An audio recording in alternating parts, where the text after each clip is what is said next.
Ano bang akala mo sa sarili mo, Alona? Sigaw ni Doña Belen habang nakataas ang ginintoang sandok ng sabaw. Probensya ng walang modo.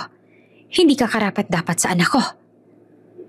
Sa harap ng mga bisita, ibinuhos niya ang mainit na sabaw sa katawan ng manugang. Tawa at bulungan ng sumambulat sa buong balwagan, habang si Alona ay nakayukong umiiyak, basang-basa at nanginginig. Lumayas ka sa pamamahay ko na to, bago kita ipahuli sa mga gwardya. Dagdag pang insulto ng Donya. Ngunit bago siya makalabas ng pinto, umalingaw-ngaw ang sirena ng 30 presidential cars na huminto sa tapat ng mansyon. Bago ka pa lang sa channel neto, ibang kwento ni Ate Jane, istorya mo, ikwento mo. Huwag kalimutang pindutin ang notification bell at subscribe button.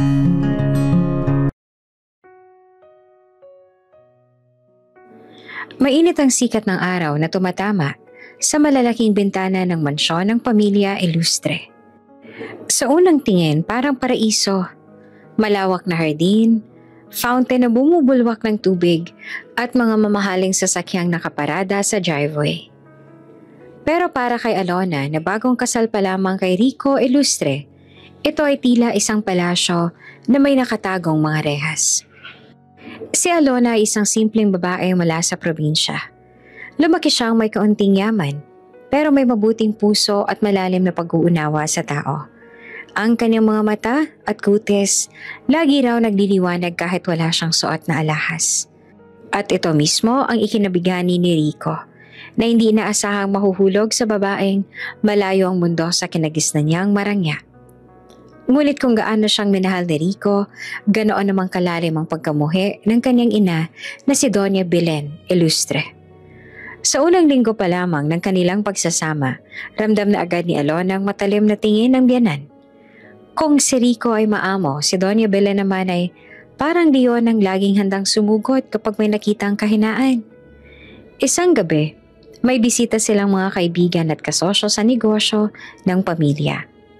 Ang mahabang mesa ay puno ng mga pagkain, steak, salmon, imported wine, at iba pang mamahaling putahe na bihirang makita ni Alona sa baryo nila. Nakaupo siya sa tabi ni Rico. Nakasuot ng simpleng pastel na bestida na siya mismo ang pumili. Tahimik siyang kumakain at maingat na huwag gumawa ng ingay gamit ang kubyertos. Pero para kay Doña Belen, walang makakaligtas. Alona, biglang sabit ng Donya habang hawak ang wine glass. Kamusta naman sa probinsya? Siguro sanay ka na sa, ano nga ba? Kamote tuyo? Nagpatawa ang ilan sa mesa. Napayuko si Alona at pinilit na ngumiti. Hindi naman po, Donya. Marunong din naman po ako magluto ng iba't ibang ulam. Napatas ang kilay ng Donya. Pero dito sa Maynila, iba ang standards. Hindi porket marunong kang magluto ng adobo, ay sapat na para maging asawa ng isang ilustre. Natahimik ang mesa. Ramdam ng lahat ang insulto. Pero walang gustong sumabat. Si Rico, tahimik na nakatitig sa plato. Halatang hindi alam kung paanong ipagtatanggol ang asawa. Habang nagpapatuloy ang hapunan, paulit-ulit ang mapanlait na tanong ni Donya. Alona, marunong ka bang gumamit ng wine glass? Hindi yan parang baso ng tubig, ha? Bakit hindi mo tikman itong salmon? Oo nga pala. Baka hindi ka sanay sa ganito. Masarap din naman kasi ang tinapa. Mula sa kabilang dulo ng mesa, may isa pang bisitang babae na lumapit kay Donya at bumulong. She doesn't really fit here, no? Lalong lumakas ang kumpiyansa ng Donya. Exactly. Ang hirap turuan ng isang probinsyana. Si Alona ay pilit na ngumiti. Pero sa loob-loob niya, sumisikip ang dibdib. Hindi siya sanay na pagtawanan sa harap ng marami. Naaalala niya ang nanay niyang matagal nang pumanaw at ang simpleng hapag nila noon. Kahit gulay lang ang ulam, puno naman ng tawanan at pagmamahal. Nang dumating ang dessert, isang maliit na insidente ang nagbukas ng mas malaking pang-aalipasta. Habang sinusubukan ni Alona na hiwain ng matamis na cake, nadulas ang tinidor at tumunog ng malakas sa plato. Ay, pasensya na po. Nahihiya niyang sabi. Biglang tumawa si Doña Belen. Kita niyo? Hindi marunong gumamit ng kubyertos. Rico anak, paano ka na lang? Ang asawa mo parang hindi naturuan ng etiquette. Humalakak ang ilan. Ang iba naman hindi na makatingin kay Alona. Nanlumo siya. Parang gusto niyang tumakbo palabas. Pero pinipigilan niya ang sarili. Sa gilid ng mata niya, nakita niya si Rico. Tahimik lang, nakatungo, walang salitang lumabas para ipagtanggol siya. Siguro, patuloy pa ng Donya, kung sa baryo lang kayo kakain, pwede na. Pero dito sa mansyon ng mga ilustre, nakakahiya. Natapos ang hapunan sa katahimikan para kay Alona. Habang ang iba ay nagkukwentuhan tungkol sa negosyo at biyahe abroad, siya naman ay halos hindi na makalunok ng pagkain. Nag-init ang kanyang pisngi sa hiya at pinigilan ng mga luhang gustong bumagsak. Pagkatapos ng bisita, agad siyang nagpaalam kay Rico na aakyat na siya sa kanilang silid. Ngunit bago pa man siya makalayo, narinig pa niya ang malamig na tinig ng biyanan. Alona, next time, mag-aral ka muna ng tamang asal bago ka umupo sa mesa. Ayoko nang mapahiya sa susunod. Hindi na siya lumingon. Sa bawat hakbang niya sa hagdan, ramdam niya ang bigat ng pangungutya. Sa loob-loob niya, nagtanong siya. Ganito ba lagi ang magiging buhay ko dito? Pagdating sa kanilang silid, doon niya na pinakawala ng luha. Humarap siya sa salamin at nakita ang sarili. Isang babaeng may pusong busilak pero tila hindi sapat para sa mundong ginagalawan niya ngayon. Maya-maya ay dumating si Rico. Tahimik siyang naupo sa gilid ng kama. Alona? Mahina niyang sabi.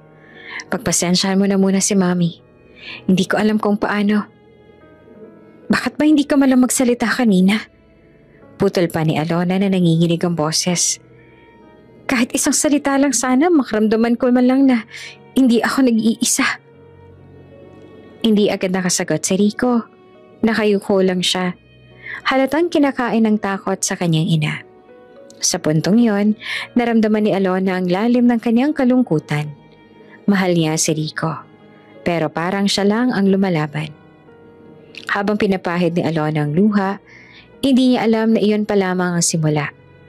Ang pang-aapi ni Doña Belen ay magiging mas matindi pa at ang kanyang pagtitiis ay susubukin hanggang sa puntong mapapahiya siya hindi lang sa isang hapagkainan kundi sa harap ng buong lipunan. At sa gabi ring yon, sa labas ng mansyon, may mga matang lihim na nakatingin sa kanya. Mga matang magbabago ng kanyang kapalaran balang araw. Umaga sa mansyon ng mga ilustre, sa labas maririnig ang huni ng mga ibon sa malawak na hardin.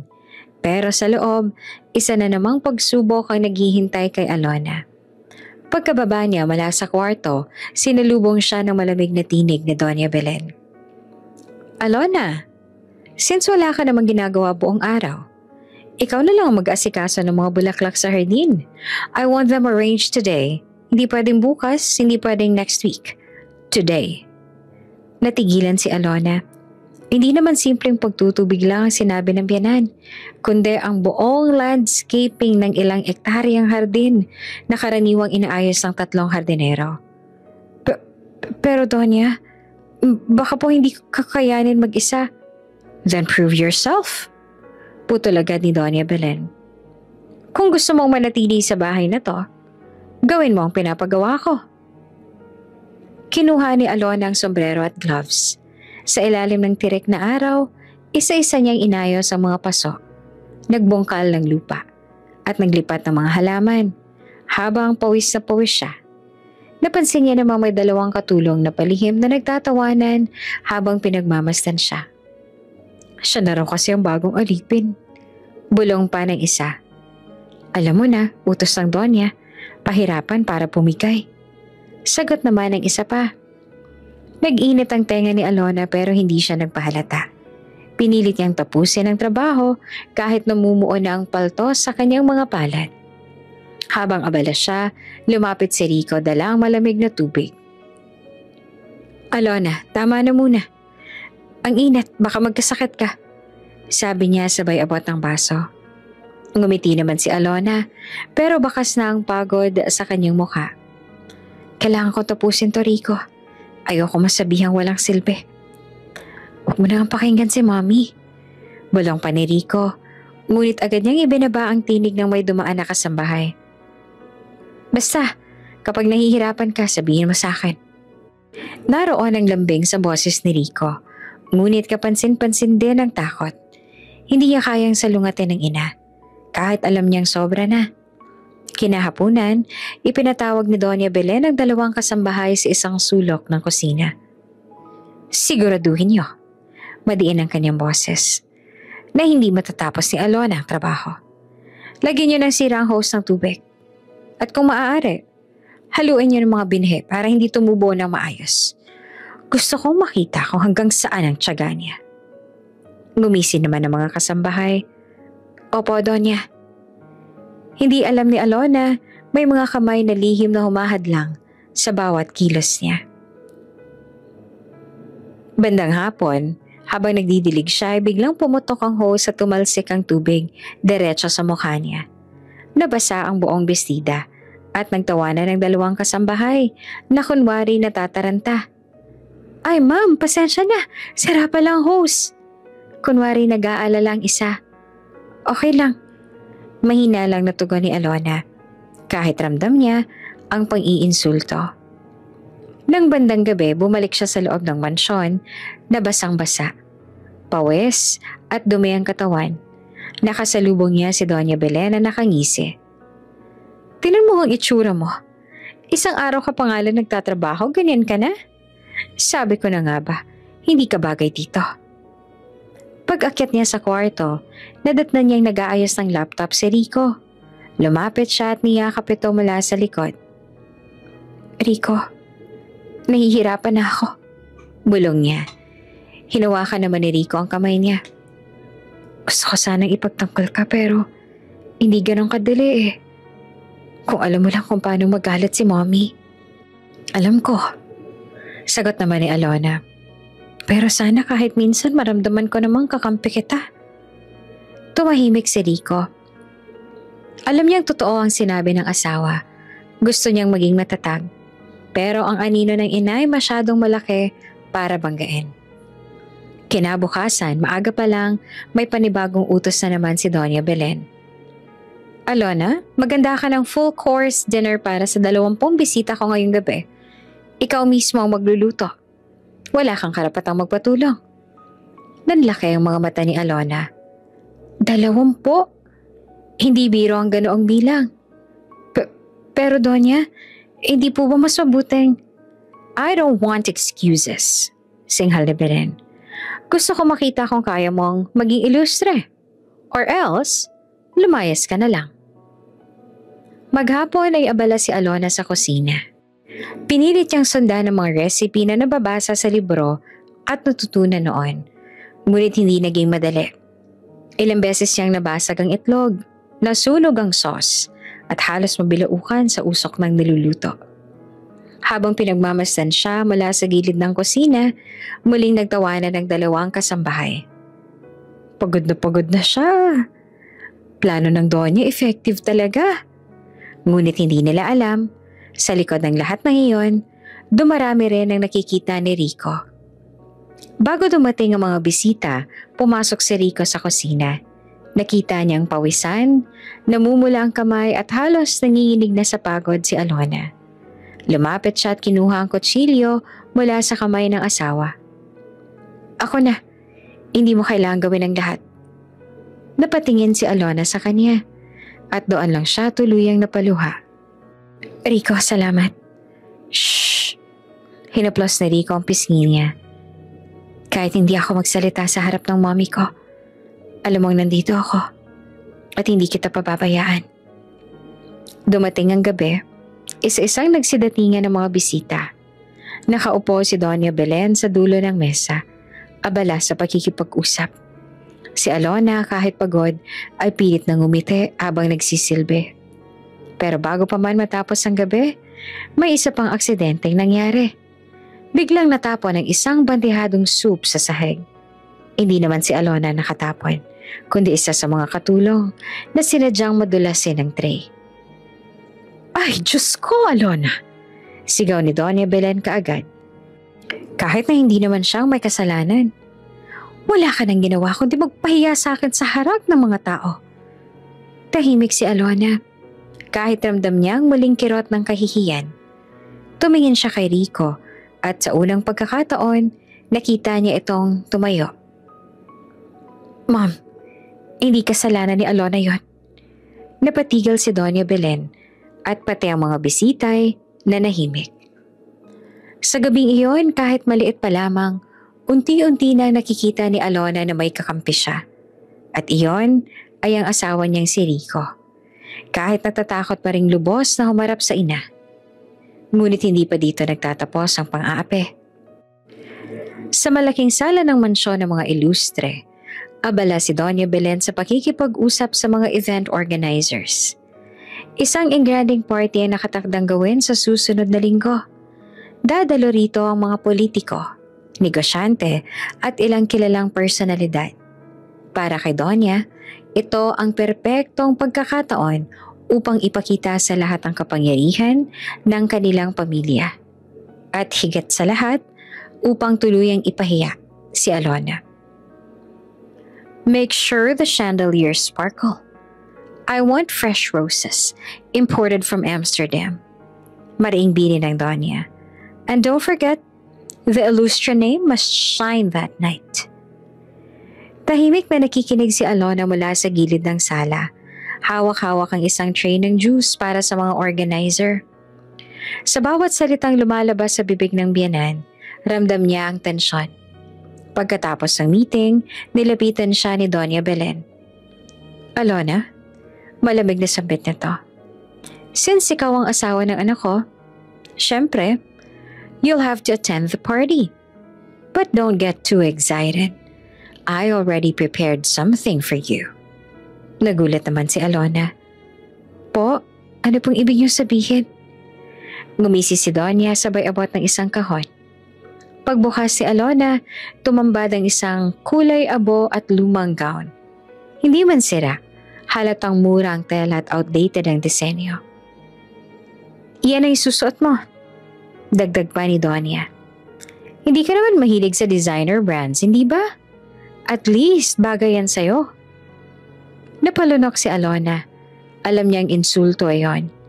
Habang ang ibang babae ay siguradong magsusuot ng mga gown mula sa Paris o Milan, siya ay pinasuot ng parang gown mula sa bargain store.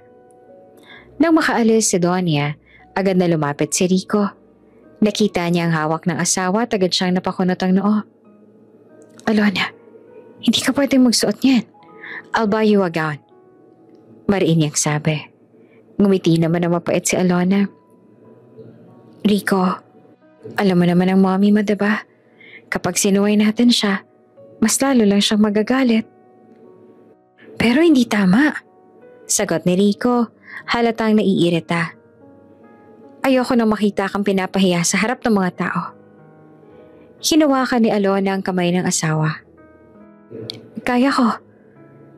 Wala ako dito para makipagsabayan sa kanila. Basta't kasama kita, sapat na. Pero sa puso niya may kaba na. Dumating ang araw ng ingrandeng party.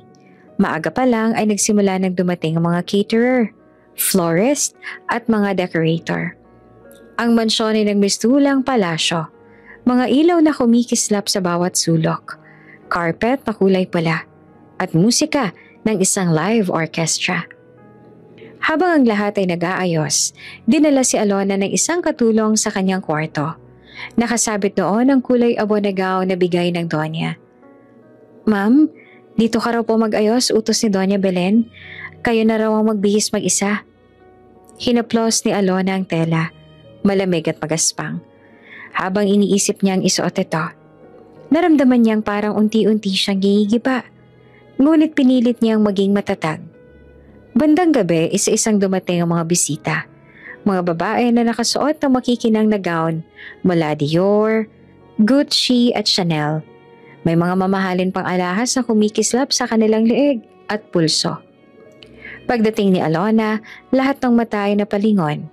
Ang kanyang simpleng gown ay tila kakaiba sa marangyang kapaligiran. May mga nagbulungan agad. Siya ba yung asawa ni Rico? Grabe, parang hindi naman siya nabebelong dito. Bakit hindi binilhan ni Rico ng matinong gown? Narinig lahat ni Alona ang mga bulungan. Pinilit niyang ngumiti. Kahit ramdam niyang sumasakit ang dibdib niya. Mula sa dulo ng hall, nakatingin si Doña Belen. Nakangisi siya. Halatang natutuwa sa eksenang nagaganap. Perfect! Bulong niya sa kaibigang katabi. Now, everyone sees the truth. She doesn't deserve my son. Habang si Alona ay pilit na nag-a-assist sa ilang bisita, may lumapit na babaeng mataray ang ngiti. Hi, Alona, right? Love your unique gown. Where did you get it? Ukay-ukay? Tumawang mga kasama niya at iniwan siya nakatayong mag-isa. Sa gitna ng hiya, lumapit si Rocco at agad siyang inalalayan. Don't mind them. Bulong niya habang hawak ang balikat ng asawa. You're still the most beautiful woman here. Naluha si Alona, ngunit pinahid niya agad ito para hindi mahalata. Kahit papaano, ramdam niya na may isang taong hindi siya pinapabayaan. Habang abala ang lahat sa kasiyahan, may isa namang lalaki na kasuot ng itim na suit na tahimik na nakamasid mula sa labas ng bintana. Naka-dark shade siya kahit gabi. Sa kamay niya, may hawak na maliit na notebook kung saan nakasulat ang pangalang Alona Ilustre. Ito na ang pagkakataon. Mahina niyang sabi sa driver. Soon, we will take her. Hindi pa alam ni Alona na sa likod ng lahat ng kahihiyan, may mas malaking kapalarang naghihintay sa kanya. Nang dumating ang toast, tumayo si Doña Belen sa gitna ng hall. Ladies and gentlemen, salamat sa pagdalo. Tonight, I present to you the future of the Ilustre family. Hinila niya si Rico papunta sa harap. Kasunod nito, tinawag din niya si Alona. Habang nakatayo si Alona sa tabi ni Rico, narinig niya ang malakas na bulungan ng mga tao. Lahat ay nakatingin sa kanya, sa kanyang simpleng gown. Ito ang napili ng anak ko, patuloy pa ni Doña Belen. A simple girl from the province. Walang karangyaan, walang koneksyon. But this is what love looks like. May halong biro at insulto ang tono ng Donya at muli na namang nagtawanan ang ilan. Nakatayo lamang si Alona. Nakangiti pero nanginginig sa loob. Pinilit niyang maging matatag kahit alam niyang ang lahat ng mata ay nakatuon sa kanya. Mga matang puno ng panghuhusga. Sa gabing iyon, nagsimula ang pinakamalaking public humiliation na pagdadaanan ni Alona. At hindi pa yon ang pinakamasakit. Ramdam ni Alona ang bigat ng bawat tingin sa kanya, habang dahan-dahan siyang naglalakad sa gitna ng malawak ng hall ng Ilustre Mansion. Nagniningning ang mga chandelier sa kisame. Parang nagsasayaw ang liwanag nito sa mga mamahaling alahas ng mga bisitang pawang mayayaman at kilalang personalidad sa lipunan. Ang ilan, palihim na nagbubulungan at napapatingin sa kanya mula ulo hanggang paa. Tila sinusukat kung bagay pa siya sa mundong ginagalawan ng pamilya Ilustre. Nakahawak siya sa laylayan ng kanyang simpleng gown.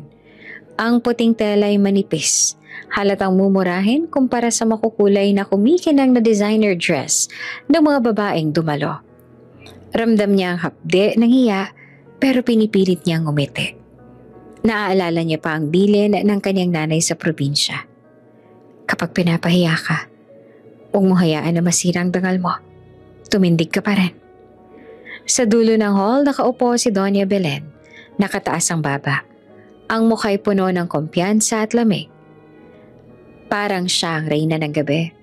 at lahat ng tao ay handang sumang-ayon sa kanya. "Alona, iha!"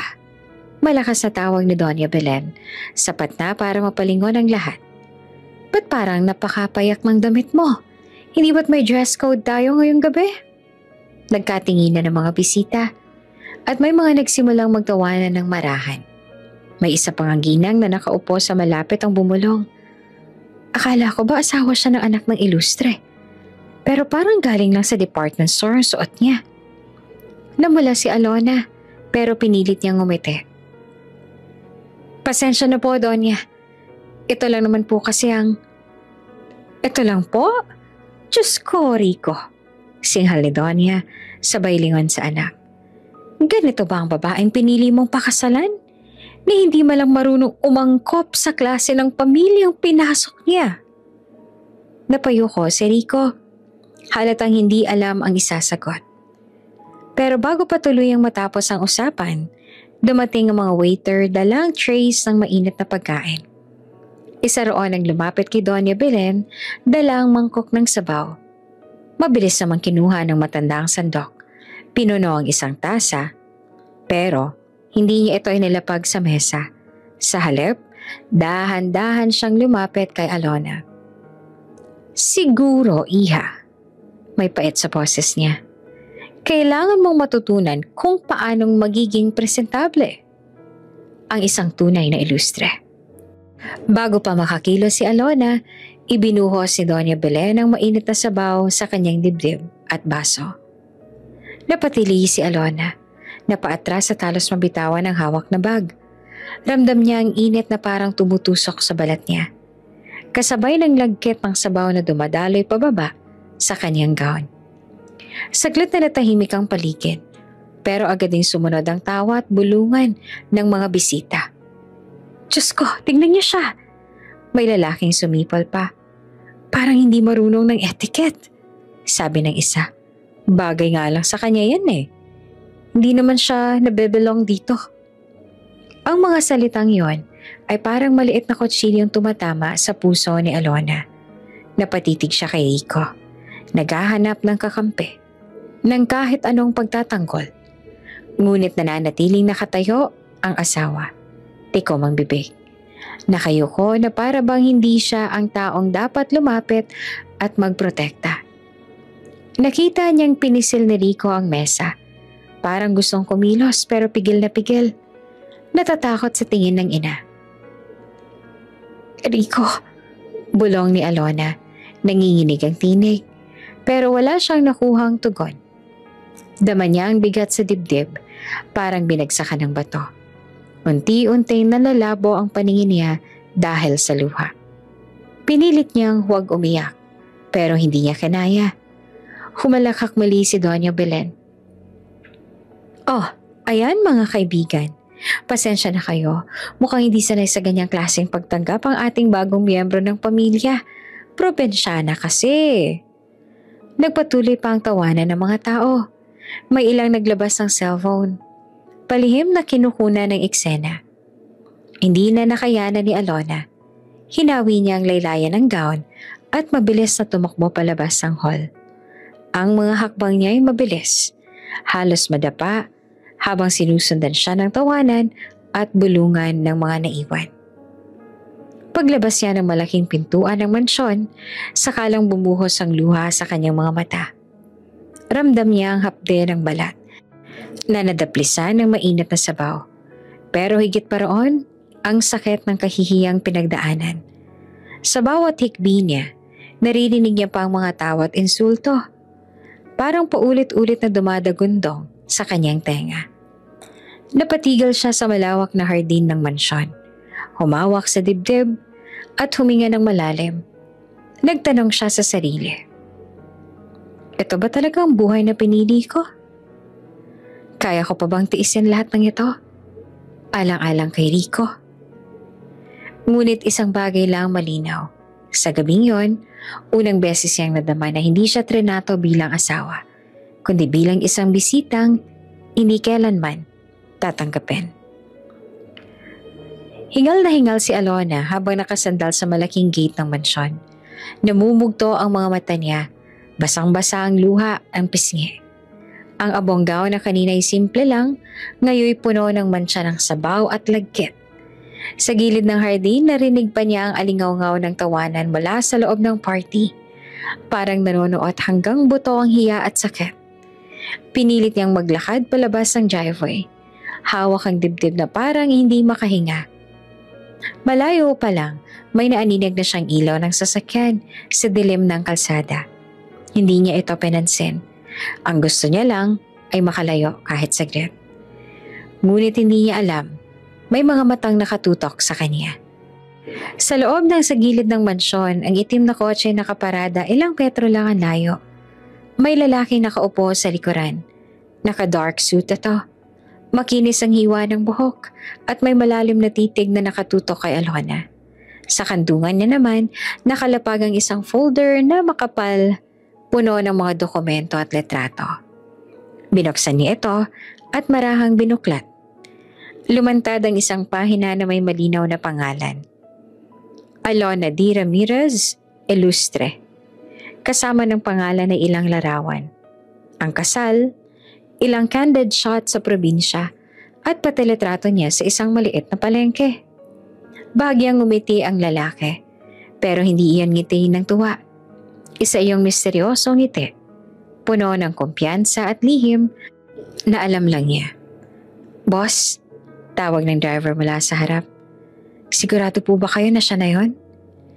Itinaas ng lalaki ang folder at tumingin muli kay Alona na ngayon ay naglalakad ng mabagal. Halos madapa sa kahabaan ng daan. Oo, siya nga ang nasa listahan at hindi ako maaaring magkamali. Tahimik ang driver, nakatingin sa rearview mirror. Handa na ba ang convoy? Tanong ng lalaki at malamig ang tono.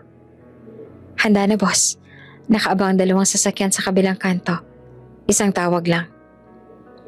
Isinara ng lalaki ang folder at marahang tumingin sa labas ng bintana. Sa ilalim ng mga ilaw ng poste, kitang-kita niya ang mukha ni Alona. Pagod, sugatan ng dignidad, pero may kakaibang aura na hindi niya inaasahan. Hindi niya alam, bulong niya sa sarili, na matagal na siyang hinahanap. Tumikim siya, tsaka dahan-dahang nag-utos. Nakita ko na siya. Ihanda ang convoy. Mabilis na tumango ang driver. Sabay abot ng cellphone. Boss, tatawagan ko na sila. Hindi pa. Pigil ang lalaki. Intayin muna natin siya makalayo sa mansyon. Ayoko madama yung mga ilustre. Hindi pa ito ang tamang oras. Saglit na natahimik ang loob ng kotse. Tanging tikatik ng ulan sa windshield ang maririnig. Sa labas naman, hindi na mamalaya ni Alona na sinusundan na pala siya ng tingin. Habang naglalakad siya sa gilid ng kalsada, sinubukan niyang tawagan si Rico gamit ang cellphone. Nanginginig ang kamay niya habang tinatype ang pangalan ng asawa. Ngunit bago pa niya pindutin ang call button, pinunasan niya ang luha at nagdalawang isip. Makikinig ba siya sa akin? Kaya ba niya akong ipagtanggol? Sa loob ng kotse, pinagmasdan siya ng lalaki. Kinuha nito ang maliit na recorder sa bulsa ng coat at pinindot. Subject located. Female. Condition. Fragile but intact. Target confirmed. Nang marinig iyon ng driver, napatingin siya ulit sa rearview mirror. Ano pong plano natin, boss? Kukunin ba natin siya ngayong gabi? Bahagya namang umisi ang lalaki at nagtagal ng tingin kay Alona na ngayon nakaupo sa gilid ng kalsada. Hawak-hawak ang tuhod, umiiyak ng tahimik. Hindi pa. Pero siguraduhin mong hindi siya mawawala sa paningin natin. Kung kinakailangan, iparada mga tao sa paligid niya. Hindi siya dapat mawala. Roger that. Muling bumalik sa katahimikan ang loob ng kotse. Ngunit ang malamig na presensya ng misteryosong lalaki ay sapat na para magbigay ng bigat sa hangin. Sino siya? At ano ang koneksyon niya kay Alona? Maya-maya binuksan niya muli ang folder at tinitigan ng isa pang papel. Isang birth certificate. Doon malinaw ang pangalan ni Alona. Pero may nakasulat na pulang tinta sa gilid. Key asset. Isinara niya ito at sabay nagsindi ng sigarilyo. Habang unti-unting bumabalot ang usok sa loob ng sasakyan, bumulong siya na halos walang emosyon. Sa wakas, nahanap din kita. Samantala, hindi pa rin alam ni Alona na mula sa gabing iyon, may mga matang laging nakasunod sa bawat galaw niya. Tahimik na nakaupo si Alona sa maliit na bench sa labas ng mansyon matapos ang lahat ng kahihiyan. Ramdam niya ang bigat sa dibdib. Hindi lang dahil sa ginawa ni Doña Belen, kundi dahil muli na namang bumalik sa alaala niya ang nakaraan. Para bang lahat ng sakit na tinago niya sa mahabang panahon ay biglang bumukas. At ang mga sugat na akala niyang naghilom na ay sariwa na namang sumasakit. Bata pa lamang si Alona, elementary pa lang, nang pumanaw ang kanyang ina. Siya lang nag-iisang nagpalaki sa sarili niya. Hindi niya kailanman nakilala ang kanyang ama. Sa tuwing nagtanong siya, ngiti lang at pagyakap ang sagot ng kanyang ina. Sa maliit nilang bahay sa probinsya, masaya pa rin sila kahit simple lang ang buhay. May maliit na tindahan ang kanyang ina, mga bigas, delata at kaunting paninda. Doon nila kinukuha ang pang-araw-araw na pangangailangan. Nang mawala ang kanyang ina, iniwan siya nito ng maliit na ipon at ari-arian. Pero bata pa si Alona, hindi niya na alam kung paano hawakan ng pera. Ang mga madreng kaibigan ng kanyang ina ang tumulong gumabay sa kanya. Ang ipon, ginamit sa pagkain at tuition para makapasok siya sa eskwela. Pero pagdating niya ng high school, naubos na ang lahat. Doon na siya dinala ng mga madre sa kumbento. Hindi siya iniwan. Tinuring siyang parang anak. Sa araw, pumapasok siya sa public school. Sa gabi, tumutulong siya sa kumbento. Nagwawalis, nag-aayos ng hardin at minsan nagluluto para sa mga madre. Madalas habang nag-aaral siya sa ilalim ng mahina at dilaw na ilaw sa pasilyo, naiisip niya ang kanyang ina. Naaalala niya ang mga salitang binitiwan nito bago mamatay. Alona, tandaan mo, hindi ka nag-iisa.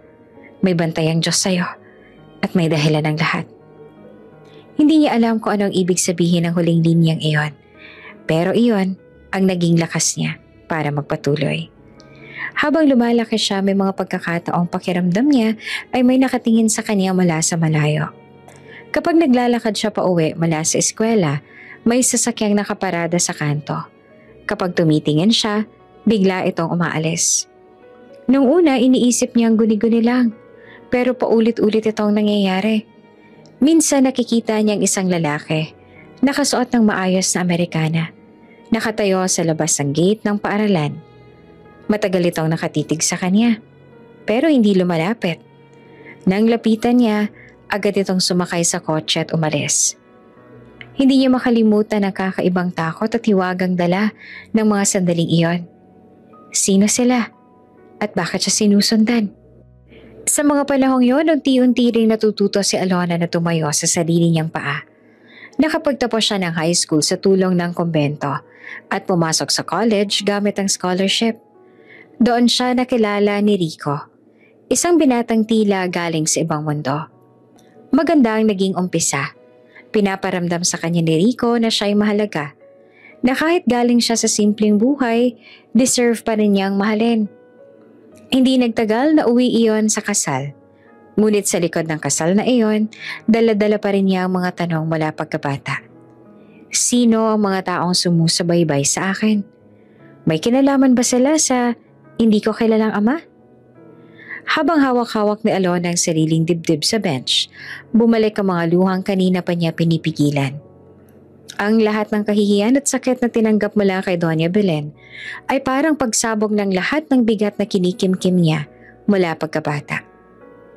Bakit ganito lagi? Mahina niyang bulong. Bakit ako ang laging tinatapakan? Ano bang kasalanan ko?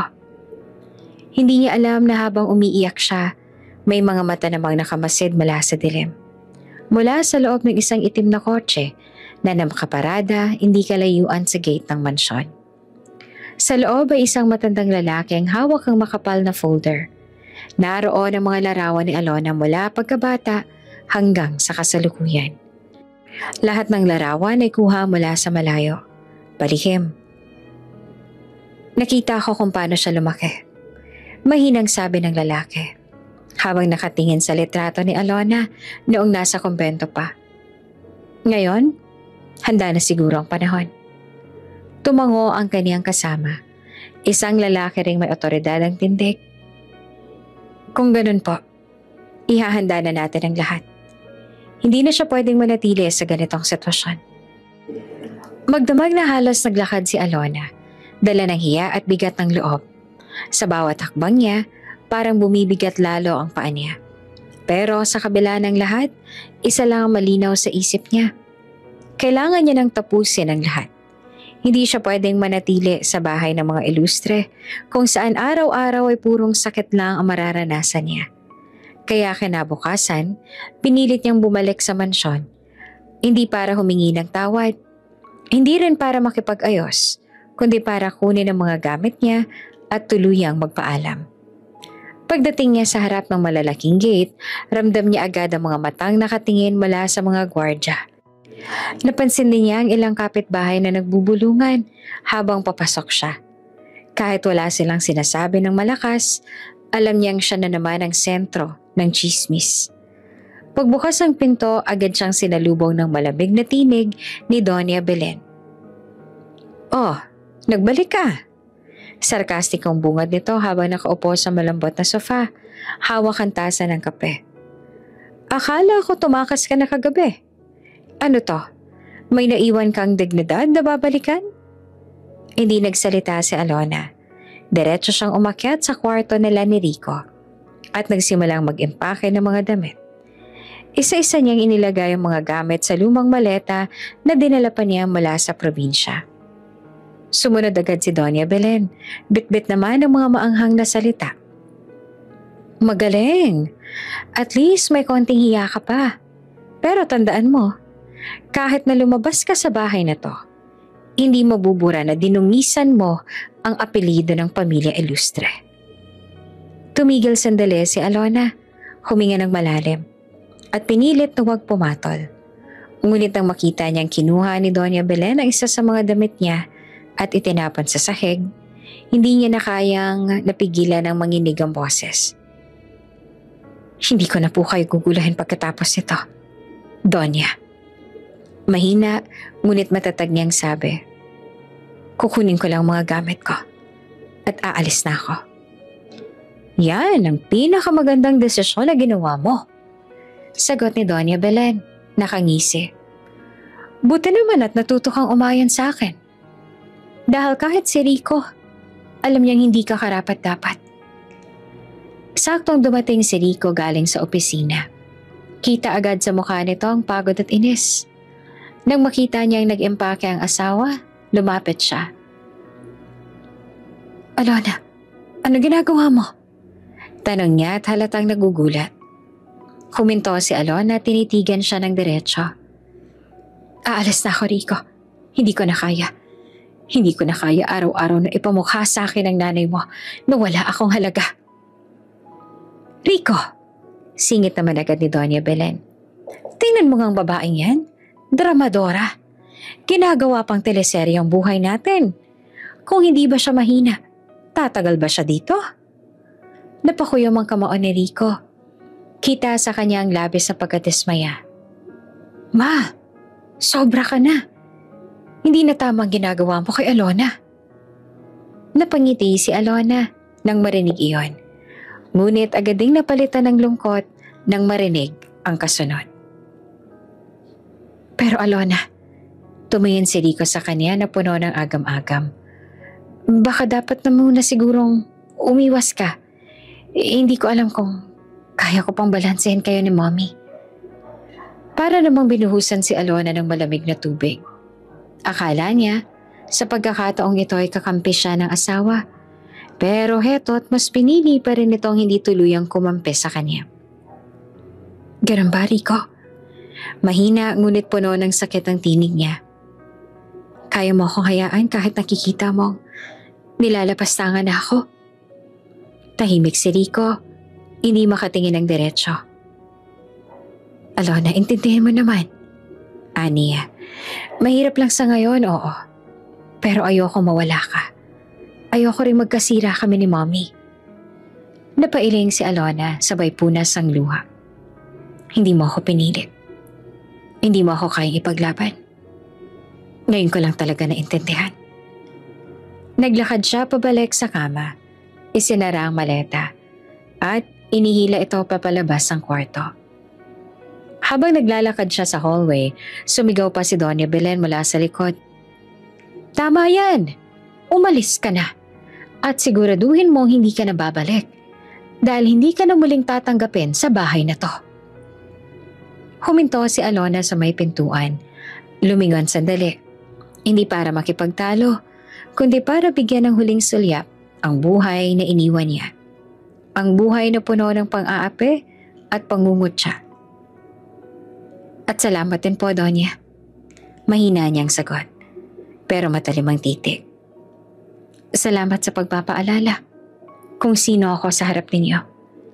Dahil sa inyo, natutunan kong mas piliin ang sarili ko. Bumagsak ang katahimikan sa buong mansyon. Si Rico hindi makakilos. Si Doña Belen napahinto sa ngisi. Lumabas si Alona, dala ang maleta. At sa unang pagkakataon, ramdam niya ang kakaibang lakas sa loob niya, kahit pasugatan ng puso. Ngunit sa labas ng mansyon, nakabuntot pa rin ang mga matang mula sa itim na kotse. Hindi pa rin niya alam na mas malaking lihim ang naghihintay sa kanya. Si Alona ay papalabas na ng mansyon. Hawak ang maliit niyang bag na may ilang gamit. Tahimik ang driveway. Tanging ang malamlam na ilaw lang ng garden at poste ang naglalaro sa kanyang mukha. Ramdam niya pa rin ang kaba at pait ng nakaraang gabi. Ngunit determinadong tapusin ang eksena sa dignidad. Sa loob ng mansyon nakatayo si Doña Belen, nakamasid sa gate kasama ang ilang katulong. Ang mukha niya ay puno ng galit, ngunit may halong kaba. Dahil alam niyang may pinaghahandaan si Alona sa sariling paraan. Tahimik si Rico sa lobby, nanonood ng malaking bintana ng foyer. Hindi pa rin siya kumikibo. Ang puso ay naguguluhan sa pagitan ng ina at asawa. Nakita niya ang bawat galaw ni Alona at ramdam ang sakit sa dibdib. Alam niyang pinapahiya ng ina ang kanyang asawa. Ngunit takot siyang kumilos. Biglang umalingaw-ngaw ang malakas na sirena mula sa kalye. Nagulat si Doña Belen sa tunog, pati ang mga katulong. Ang bawat mata ay nakatingin sa kalsada.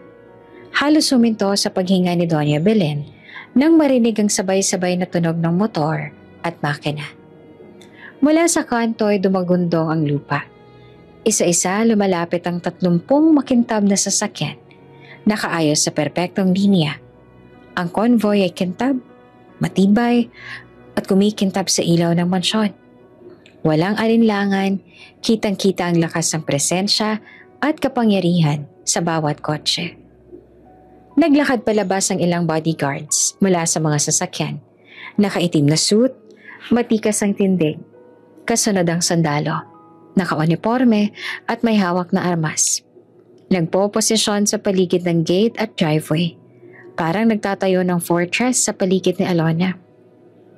Si Alona naman huminto sa driveway. Hindi siya makapaniwala. Ang eksena ay kasing dramatic ng mga nakikita niya sa pelikula. Pero mas nakakatakot dahil tunay at malapit sa kanya. Si Doña Belen naman nalalaki ang mga mata. Anong ibig sabihin nito? Halata ang kaba sa boses niya. Pati ang mga katulong niya ay nanlamig. Hindi makagalaw. Tahimik si Rico sa lobby, nakamasid. Hindi pa rin siya kumikibo. Pero ramdam ang tensyon. Alam niya na may nangyayaring bagay na lampas sa kontrol ng ina. Halos hindi siya makapaniwala sa laki ng convoy at sa profesionalismong dala ng mga bodyguards at sandalo. Si Alona naman, bagamat nanginginig, dahan-dahang naglakad sa gitna ng driveway. Napansin niya ang pagkakaayos ng mga guards, ang presensya ng bawat isa sa kanila, at ang kabuuang katahimikan na parang nakatingin sa kanya ang buong mundo.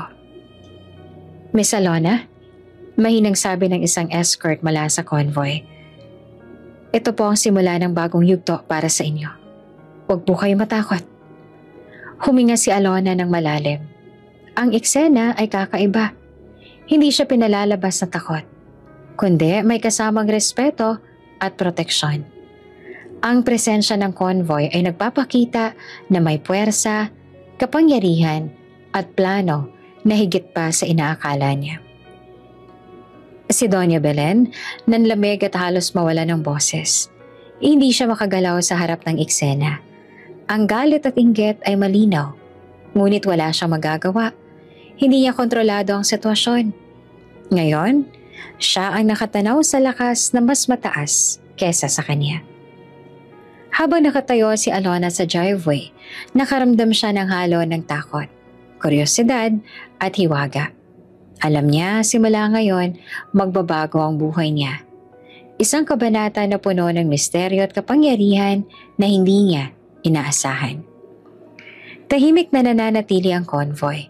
Parang nakatingin sa bawat galaw ni Alona, handang protektahan siya sa anumang panganib.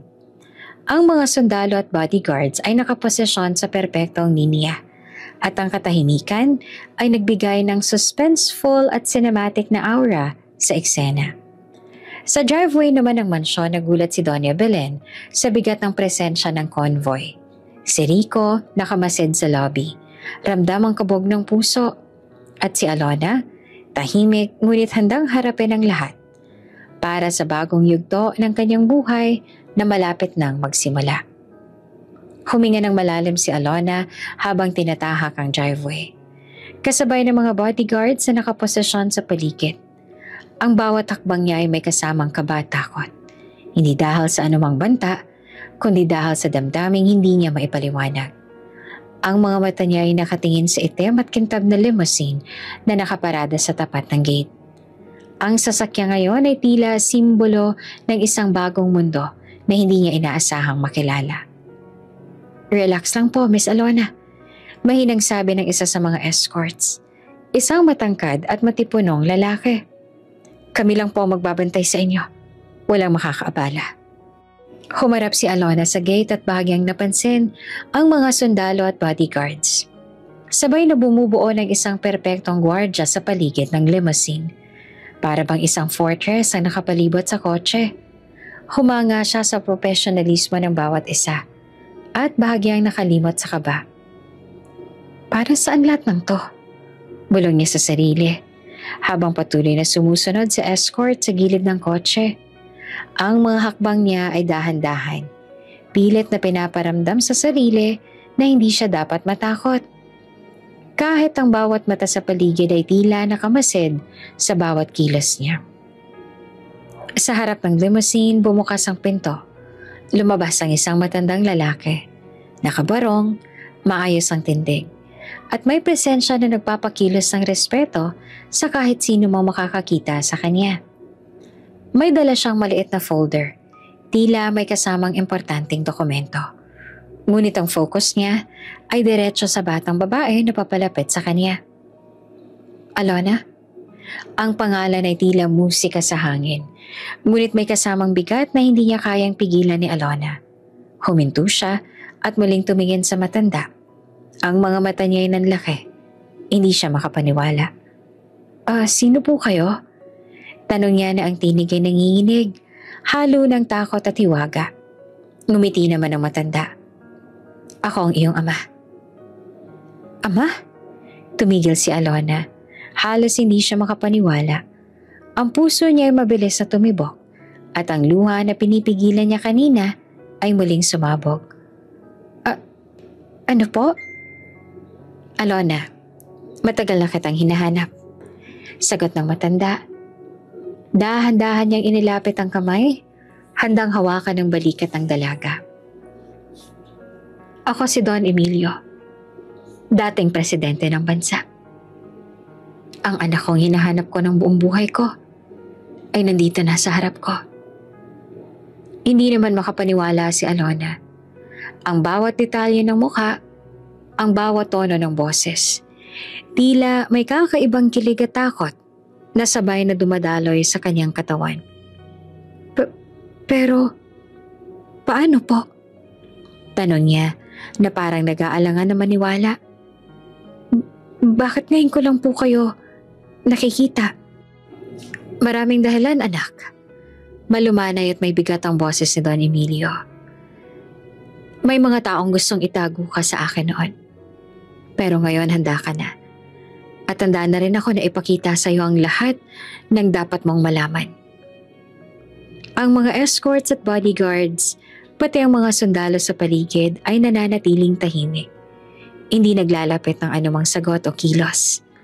Alam nila ang mga momentong ito ay personal at dapat lamang harapin ni na Alona at ng matanda.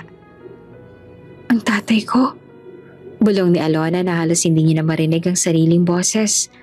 Ang damdamin niya ay halo-halo. Lungkot, galit at labis na kuryosidad. Hindi ko po kayo kilala. Pero, tama po ba ito? Alona, naniniwala ako na alam mo sa puso mo ang tama. Sagot ni Don Emilio. Habang dahan-dahang inilapit ang kamay at hawak ang braso niya.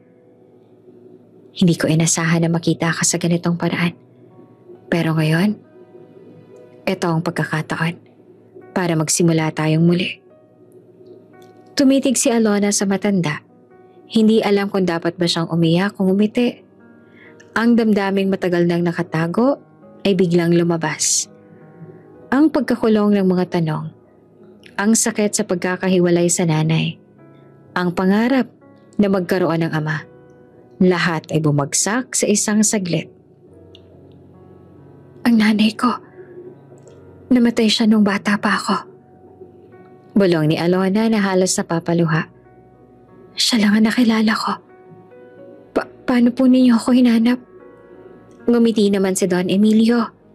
May halong lungkot at pagmamahal sa mata. Ginamit ko ang lahat ng paraan para hanapin ka. Mga taong matapat sa akin na nagbantay sa'yo mula sa malayo. Ngayon, nandun ka sa harap ko at hindi kita palalampasin. Biglang napatingin si Alona sa paligid. Ang limousine, ang convoy, ang mga bodyguards at sundalo na parang nakaposisyon para sa isang espesyal na okasyon. Naiintindihan niya ngayon na hindi ito basta coincidence. Ang lahat ng nangyayari ay may dahilan at may planong mas malaki kesa sa inaakala niya. Don Emilio, bulong niya na halos hindi marinig. Hindi ko po alam kung paano magsisimula. Hindi mo kailangang magsimula kaagad. Sagot ni Don Emilio. Mahina at mahinahon.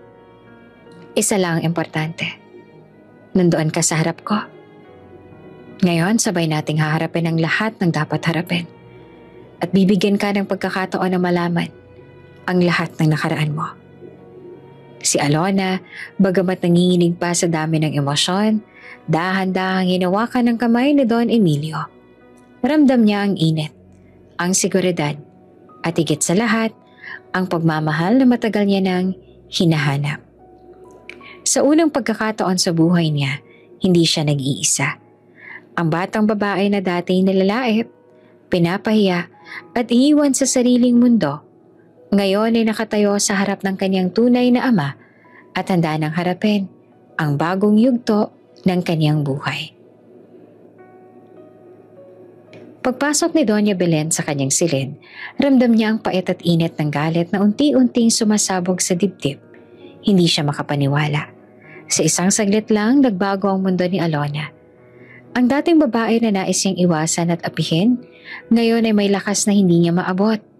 May presensya, may proteksyon, at higit sa lahat, may pinagmula na mas mataas pa kaysa sa pamilya ilustre. Pumasok siya sa malawak na salamin ng kanyang silid, tinitigan ang sariling refleksyon. Ang mukha niya ay matalim, may halong galit, pagkabigla at inggit. Hindi siya pwedeng umunlad sa harap ko. Bulong niya sa sarili, habang marahang pinipisil ang braso niya sa kaba. Sa labas ng mansyon, kumakalat ang balita. Ang mga tauhan ni Don Emilio ay nakikipag-ugnayan sa ilang close contacts at business partners. Sa loob ng ilang oras, Ang pangalan ni Alona ay bumilis ang kilala sa mga press release at social media. Isang batang babae na dati simpleng manugang ng ilustre. Ngayon ay anak na ng dating presidente. Ang mundo ay biglang nagbago sa isang saglit. Habang nakaupo sa malambot na sofa, naglabas si Doña Belen ng cellphone at nag-scroll sa mga online posts. Nakita niya ang mga litrato ng convoy, ng bodyguards at ng mga sundalo.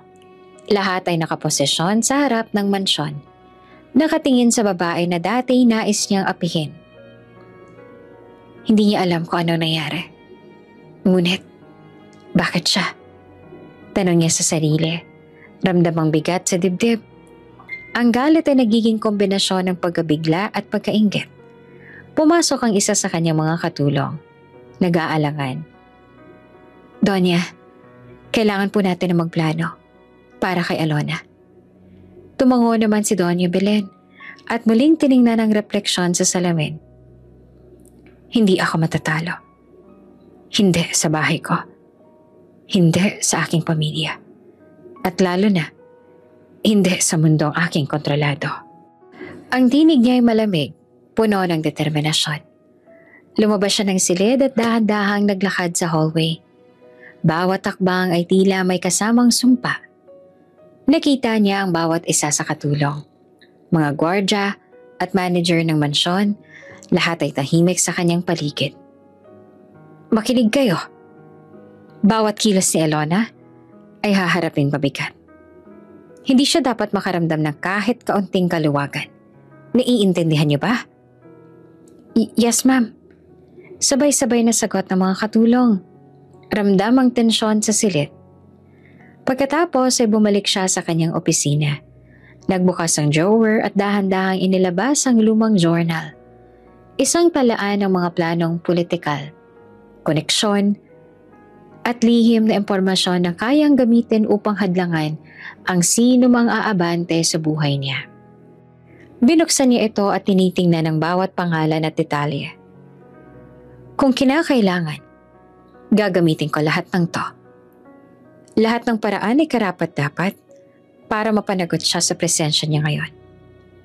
Si Doña Belen, bagamat nakaupo sa opisina, ramdam ang init ng galit na lumalawak sa kanyang utak. Naiinggit siya at hindi niya mawari kung paano niyang haharapin ang sitwasyon. Dati, siya ang nasa taas. Ang ilustre ang pinakamataas na pamilya sa lungsod. Ngunit ngayon, isang batang babae na hindi niya pinahalagahan dati ang may mas mataas na pinagmulan at impluwensya. Habang nakatitig sa journal, naisip niya ang bawat paraan upang pabagsakin si Alona. Mula sa maliliit na plano sa negosyo, sa pag-gather ng impormasyon tungkol sa personal na buhay ng dalaga, hanggang sa mga estratehiya upang sirain ang kanyang kredibilidad sa lipunan. Ang bawat hakbang ay kalkulado at punong-puno ng galit at pagkabigo. Sa kabila ng kanyang galit, may halong kaba si Doña Belen. Alam niya ang laban na ito ay hindi magiging madali.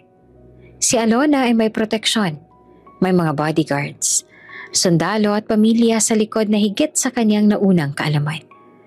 Ngunit sa bawat tibok ng puso niya, lalo lamang na lumalakas ang determinasyon na hindi siya matatalo. Hindi ka pwedeng manalo, Alona. Bulong niya sa sarili, habang dahan-dahan namang bumabangon mula sa sofa. Hindi sa aking pamilya, hindi sa mansyon na to, at hindi sa mundo na aking kontrolado.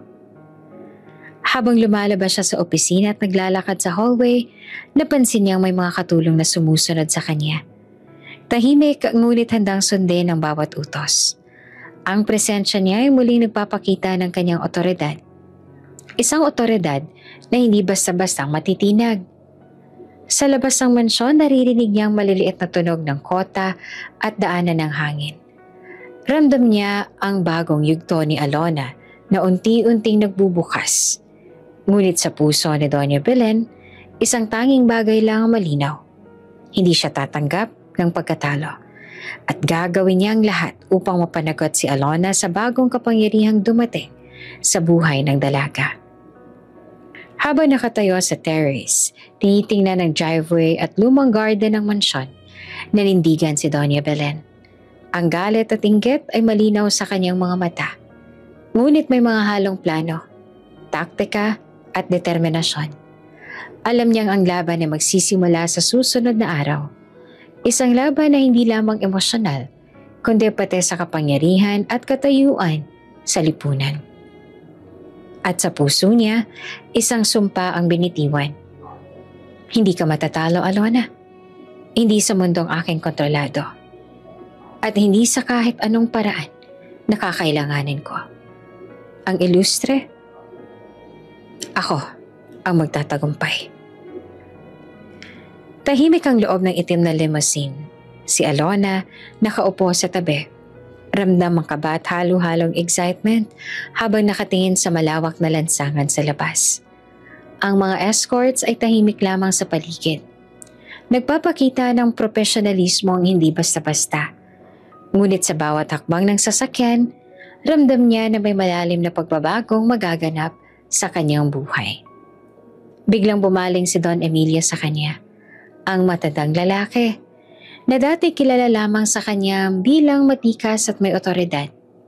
Ngayon ay may malalim na halong lungkot sa mga mata. Alona, may isang bagay akong kailangan sabihin sa'yo. Mahinang sabi niya. Tumingin ng diretso sa mga mata ng dalaga. Tahimik naman si Alona. Ang dibdib ay mabilis ang pintig. Ramdam niya ang bigat ng katahimikan sa loob ng kotse. Parang bawat salita ni Don Emilio ay may bigat ng taon na nakatago. Matagal na kitang hinanap, anak. Patuloy ni Don Emilio. Bunga ka ng aking unang pag-ibig. Isang relasyon na minahal ko ng buong puso. Ngunit pinilit kaming maghiwalay ng mga kaaway ko sa politika. Tumango naman si Alona pero hindi pa rin siya makapaniwala. Ang mga mata niya ay nanlaki. Halos hindi makapaniwala sa sinabi ng matanda. Ako po? Anak ninyo? Bulong niya na halos hindi marinig ang tinig. Ngumiti naman si Don Emilio. May halong lungkot at pagmamahal. Oo, Alona. Hindi ko inasahan na makikita ka sa ganitong sitwasyon. Ngunit ang tadhana ay nagdala sa'yo sa harap ko. Lahat ng nangyari sa'yo, lahat ng hirap at pang-aapi, may dahilan na hindi mo pa alam. Dahan-dahang humawak si Alona sa braso ni Don Emilio at hindi niya mapigilan ang mga luha na pumatak. Ang damdamin niya ay bumabalik. Ang lahat ng sakit, lungkot at pagkakahiwalay sa nanay, ang kawalan ng ama at ang kawalan ng katiyakan ng kanyang buhay, lahat ay biglang lumabas. Pero bakit po ako tinago? Tanong niya at ang tinig ay nanginginig. Bakit hindi niyo ako hiningi nung bata pa ako? Ang mga kaaway ko sa politika. Paliwanag ni Don Emilio.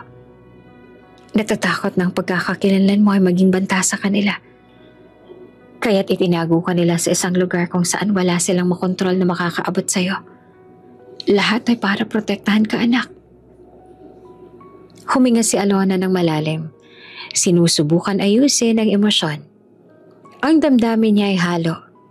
Galit, lungkot, at labis na pagka-overwhelm.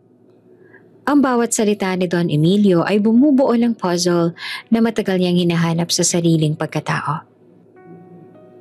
Hindi ko po alam kung paano ko tatanggapin ang lahat ng to.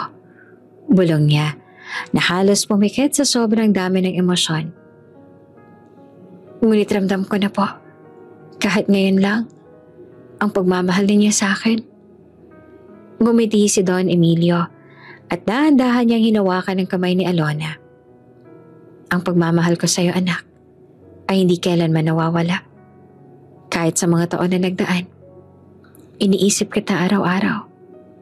Ngayon, panahon na para malaman mo ang katotohanan at magsimula ng bagong buhay. Kasama ako. Habang nakatingin sa kanya, unti-unting bumabalik ang mga alaala ng pagkabata niya. Ang pagkamatay ng nanay, ang simpleng buhay sa probinsya, at ang pakiramdam na laging may kulang sa kanyang buhay. Lahat ay nagkakaroon ng kahulugan ngayon. Hindi ko po akalain na ganito kalalim ang lihim. Bulong ni Alona, na may halong lungkot at gulat. Lahat po pala na nangyari sa akin. May dahilan pala. Tumango si Don Emilio. Oo anak, lahat ng pagsubok, lahat ng hirap, ang bawat hakbang na ginawa mo ay naganda sa'yo para sa araw na to. Ngayon, handa ka nang harapin ang mundo bilang aking anak. At handa akong ipakita sa'yo ang lahat ng dapat mong malaman tungkol sa ating pamilya at sa nakaraan. Hindi naman mapigilan ni Alona ang mga luha. Ang emosyon ay labis na dumadaloy.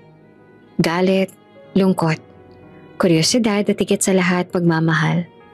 Para sa unang pagkakataon, ramdam niya na siya ay may lugar sa mundo. May pamilya na tunay at hindi lamang sa pangalan kundi sa puso rin. Habang nakaupo sa limousine, dahan-dahang inilapit ni Don Emilio ang kanyang mukha sa kanya at sinabi, Alona anak, alam kong maraming tanong ang nasa isip mo at maraming bagay na kailangang sagutin. Pero ang unang hakbang ay malalaman mo ang katotohanan. Lahat ay unti-unti nating haharapin at handa akong samahan ka sa bawat hakbang. Si Alona, bagamat nanginginig at umiiyak, ay nakaramdam ng kakaibang lakas. Ang lahat ng nakaraang pang-aapi at hirap ay nagiging simula ng bagong kabanata. Sa kanyang puso, isang bagong pag-asang sumiklab. Isang pagkakataon na magsimulang muli, kasama ang ama na matagal niya nang hinahanap. Sa bawat segundo na lumilipas sa limousine, unti-unting nagiging malinaw sa kanyang tunay na kahulugan ng pamilya at pagmamahal. At kahit na na-overwhelm siya sa katotohanan, alam niya na sa wakas, hindi na siya nag-iisa. Ang hangin sa labas ay malamig, ngunit sa loob niya, ang damdamin ay mainit. Puno ng pag-asa, pagmamahal at lakas upang harapin ang bagong mundo na bukas na sa kanya. Tahimik ang silid ni Rico sa mansyon. Nakaupo siya sa kanyang leather chair. Nakatingin sa malawak na bintana na tanaw ang driveway at garden. Ang isip niya ay magulo, puno ng kontradiksyon. Sa isang banda, ramdam niya ang tungkulin sa pamilya. Sa ina na may galang, kayang kontrolado ang mundo at posisyon sa lipunan. Sa kabilang banda, naroroon naman si Alona, ang babae na minahal niya ng buong puso. Pinagsamantalahan at pinalad na maramdaman ang suporta at pagmamahal sa kanya. Dumating si Doña Belen sa silid. May dalang dokumento at nakasuot ng matikas, mahigpit na blazer. Ang galit at determinasyon sa mukha niya ay halata. Rico, mahinang panimala niya, pero ramdam ang bigat sa boses. Alam kong nararamdaman mo na hindi bagay si Alona sa'yo. Isa lang siyang probinsyana. Wala siya sa antas ng ating pamilya. Hindi ka niya makakamta ng posisyon at reputasyon mo kung patuloy mo siyang ipaglalaban. Tahimik si Rico at hinahalo ang galit, lungkot at pagkalito. Inang, naiintindihan ko po. Pero hindi ko siya pwedeng iwan. Hindi po ako ganon. Ngumiti naman si Doña Belen.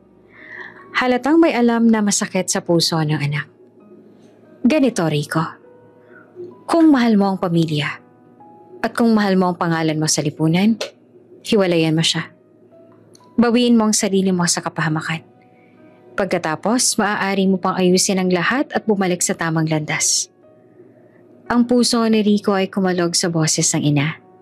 Ang bawat salita ay parang pumutok sa kanyang dibdib. Ngunit sa kabila ng lahat, ramdam niya ang tama at mali. Ang pag-ibig niya kay Alona ay hindi basta-bastang mawawala. At hindi niya magagawang sirain ng babae na naging kasama niya sa hirap at saya. Tumayo si Rico, dahan-dahan at matibay ang tindig. Inang, naiintindihan ko po ang concern ninyo. Pero hindi ko pwedeng iwan si Alona. Siya ang asawa ko. Siya ang pinili ko. At siya rin ang minahal ko. Kung may problema man sa pamilya, ayusin natin ang magkasama. At hindi sa pamamagitan ng paghiwalay o pang-aapi sa kanya. Ang galit sa mukha ni Doña Belen ay kitang-kita. Ngunit may halong pagkabigla. Hindi niya inaasahan ng ganitong reaksyon mula sa anak na matagal niyang inalagaan at kontrolado. Rico, hindi mo naiintindihan ang lalim ng sitwasyon. Ang pamilya natin, ang reputasyon natin, ang pangalan mo sa lipunan, lahat ay nakataya. Sigaw niya na halatang nagtataas na ng boses. Ngumiti naman si Rico. Hindi sa pagiging mapanira, kundi sa kumpiyansa sa sarili. Inang, naiintindihan ko po lahat ng yon. Pero mas mahalaga po sa akin si Alona. Ang pamilya ay mahalaga. Pero hindi ko pwedeng iwan ang taong minahal ko at prinotektahan ko. Hindi ko hahayaang siya ang magsakripisyo para sa aking kapakanan. Tahimik si Doña Belen. Ramdam ang tensyon sa silid. Alam niyang hindi basta-bastang matitinag si Rico. At sa unang pagkakataon, nakaramdam siya ng halong respeto at galit sa parehong oras. Hindi mo alam ang magiging resulta nito. Patuloy pa ni Doña Belen. Ang tinig ay may halong babala at takot. Ang mundo ay hindi batas. May darating na pagsubok. At kung hindi mo siya iiwan, ikaw rin ang masasaktan. Umiling si Rico. Matibay ang mata sa ina. Alam ko po. Pero handa po akong harapin ang lahat ng yon. Hindi ko po siya iiwan. Siya ay bahagi na ng buhay ko. At hindi ko hahayaang sirain ng sino man ang relasyon namin. Kami po ay magsasama at kami po ay lalaban. Sa sandaling iyon, ramdam ni Doña Belen na may bagong apoy sa puso ni Rico. Isang apoy na mas matibay kesa sa takot o presyon mula sa pamilya. Ang anak niya, na dating madaling maimpluwensyahan, ay nagsimula ng magkaroon ng sariling paninindigan. Huminga si Rico ng malalim at tumingin sa malawak na silid. Ang bawat pinto, bawat bintana, bawat kasangkapan sa mansyon ay tila sumasakse sa kanyang desisyon. Ang desisyon niya ay hindi lamang para kay Alona, kundi para rin sa sarili niya. Alona, bulong niya sa sarili habang naaalala ang mukha ng asawa. Ipaglalaban kita. Hindi kita iiwan. Hindi kahit sino o anuman na makakagawa sa akin na iwan ka. Si Doña Belen sa kabilang banda, naglakad palabas ng silid ng may halong galit at pagmumuni-muni. Alam niya, isang bagong yugto ang nagsimula. Isang yugto na puno ng pagtutol, laban at determinasyon mula sa anak niyang may sariling paninindigan. At sa loob ng silid, nananatili si Rico. Tahimik ngunit determinado. Ang puso niya ay malinaw. Ang kanyang asawa, si Alona, ay hindi niya basta iiwan. Ang laban ay nagsimula na, hindi para sa kanya lamang, kundi para sa pagmamahal na matagal niyang pinili. Maliwanag ang araw sa Maynila nang bumaba si Alona mula sa limo. Dinala siya sa isang exclusive venue sa Makati. Ang lugar ay napaka-classy. May malalaking chandelier, polished marble floors at mga tanim na nagdadala ng natural na kagandahan sa loob. Lahat ng mata ay nakatingin sa kanya nang siya ay pumasok. Kasama si Don Emilio, ang dating presidente. Lumakad si Alona sa gitna ng ballroom. Tahimik ang paligid sa unang sandali at ramdam ang halong respeto at pagkagulat mula sa mga tao. Dati ang batang probinsyana na pinapahiya ng pamilya Ilustre, ngayon ay isa ng prominenteng miyembro ng elite society. Alona, mahina ngunit tiyak na boses ni Don Emilio. Ito na ang iyong bagong simula. Ito na ang mundo na nararapat sa iyo bilang aking anak at tanging tagapagmana ng aming pamilya. Gamitin mo ito at ipakita mo sa lahat kung sino kang talaga. Ang mga bisita ay dahan-dahang pumapalakpak. Hindi ito basta palakpak. Ito ay respeto, paghanga at kaunting pagkagulat na ngayon ay nakaharap nila ang batang babaeng dati tinutukso sa simpleng buhay. Habang naglalakad si Alona sa gitna ng ballroom, naramdaman niya ang mga titig ng mga tao. Mga dating manlalait, ngayon ay tila nagtataka at may halong pagkagiliw sa kanya. Ang bawat galaw niya ay elegante at natural. Hindi pilit, ngunit may aura ng confidence na hindi nila inaasahan. Tahimik lang sa isang sulok si Rico. Pinagmamasdan ng asawa. Ramdam niya ang bigat ng nakaraang mga buwan. Ang mga sandali na napahiya si Alona. Ang mga pagkakataon na hindi niya ipinagtanggol. At ang kanyang sariling takot na pumili laban sa ina. Ngayon, nakikita niya ang pagbabago. Ang Alona na dati natatakot at naape, ngayon ay kumikinang sa confidence at dignidad. Hindi niya maiwasang magsisi. Bakit hindi ko kaagad siya prinotektahan? Bulong niya sa sarili. Habang pinapagod ang bawat galaw ni Alona, ang damdamin niya ay halo-halo. Pagmamahal, pagkabigo sa sarili, at ang kagustuhan na ipagtanggol siya sa bawat oras. Lumapit si Don Emilio kay Alona at inintroduce siya sa mga prominenteng figures sa venue. Business tycoons, politiko at mga kilalang personalidad sa lipunan. Alona Ramirez. Mahinang boses niya. Siya ang aking anak at tanging tagapagmana. Narito siya hindi bilang isang manugang, kundi bilang aking anak. At bilang isang babae na may sariling karangalan at lakas.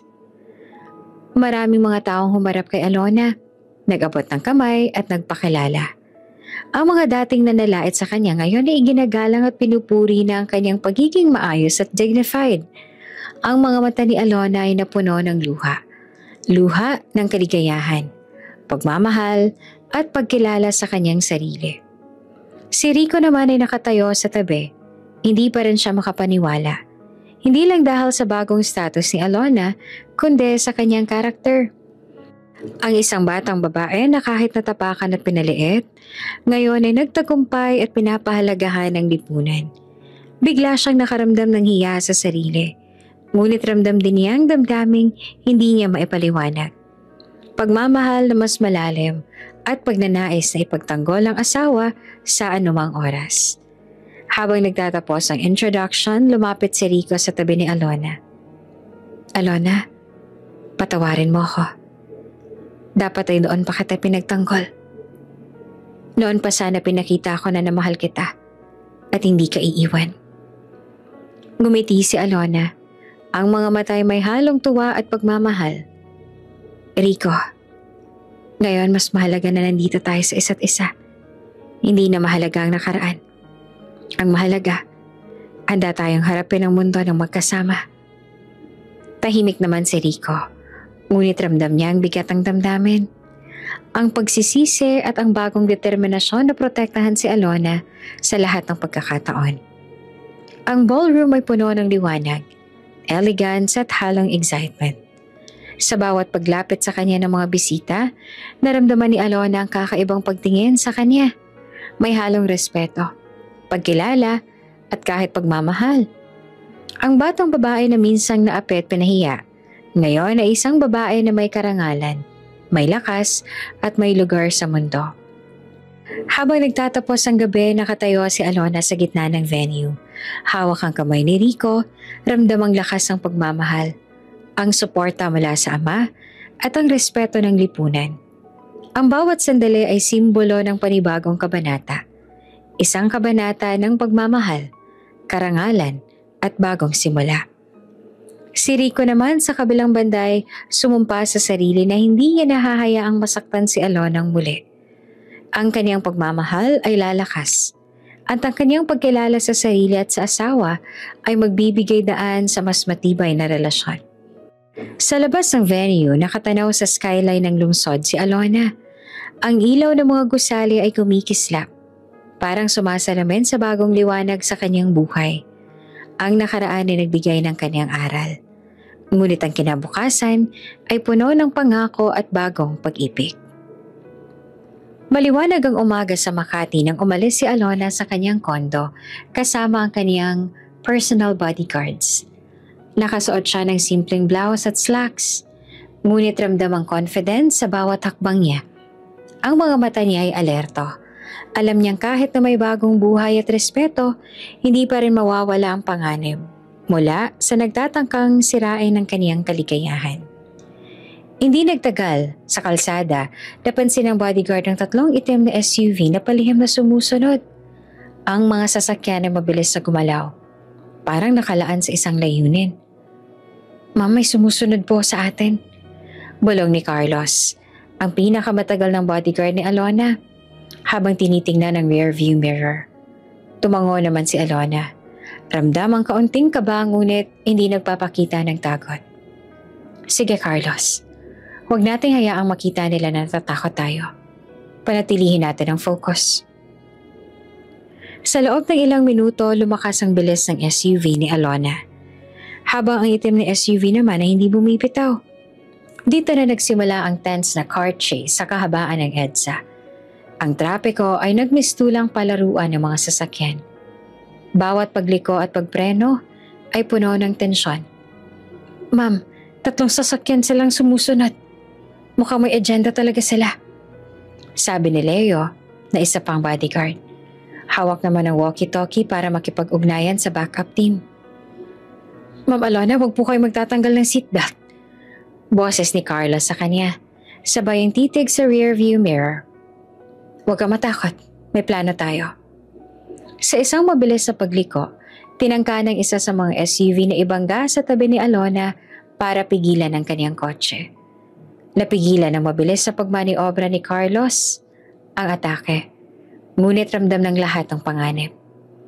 Ang mga puso nila ay kumakabog sa bilis ng sitwasyon, habang ang paligid ay nagiging blur ng mga gusali at kalsada. Sa loob ng kotse, si Alona ay alerto ang isip. Kahit ramdam niya ang adrenaline, hindi nila ako makukuha. Bulong niya. Halatang determinadong hindi magpapadala. Ngunit hindi nagtagal, isang SUV ang sumabay sa tabi ng kotse at nagpupumilit buksan ang pinto. May 3 lalaki ang tumangkang buksan ang sasakyan ni Alona para makalabas. Tumindi ang tensyon sa loob ng kotse. Ma'am, huwag ka mag-aalala. Sigaw ni Carlos sabay hampas ang kanyang metal baton sa isa sa mga kalaban. Si Leo at ang ibang bodyguards ay agad ding sumali. Sabay-sabay nilang prinotektahan si Alona mula sa attempted kidnapping.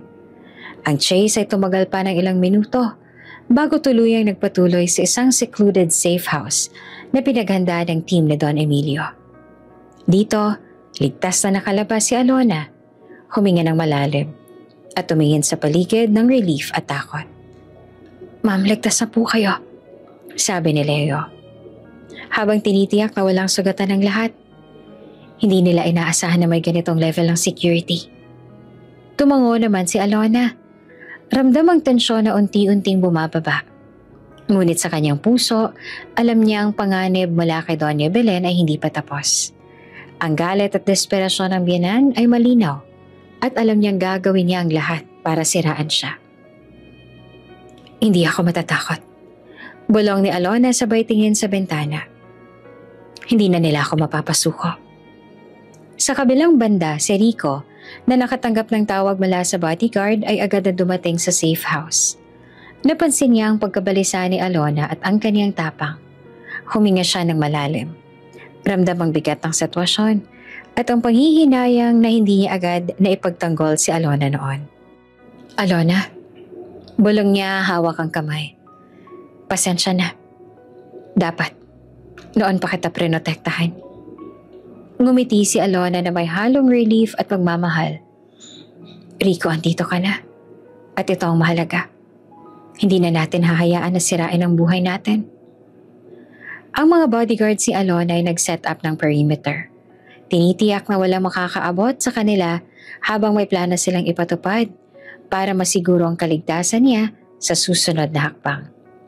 Samantala, sa kabilang bahagi naman ng lungsod, si Doña Belen, nasa kanyang office, galit at nagbabalak pa rin. Ramdam ang kanyang desperasyon at pagkagalit sa tagumpay ni Alona sa kabila ng kanyang plano. Hindi ito ang katapusan. Bulong niya sa sarili. Hindi pa siya natatalo. Darating ang araw na ipapakita ko sa lahat na hindi siya karapat-dapat sa aking anak. Ngunit sa ngayon, si Alona ay ligtas. Ang laban ay nagbigay sa kanya ng bagong tapang at determinasyon.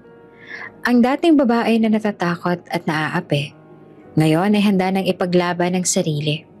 ang pamilya, at ang pagmamahal na kanyang pinili.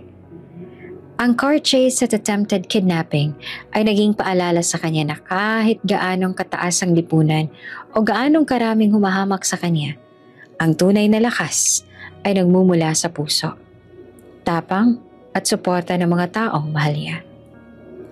Mataas ang sikat ng araw sa Makati habang naglalakad si Alona patungo sa malaking convention hall na handa para sa isang charity gala. Ang venue ay puno ng mga kilalang personalidad sa lipunan, mga negosyante, politiko at mga socialite. Ngunit sa halip ng mangibabaw ang kaba o takot, si Alona ay kumikislap sa confidence at determinasyon. Kasama niya ang kanyang ama, si Don Emilio, na nakasuot naman ng maayos na suit habang naglalakad sila sa red carpet.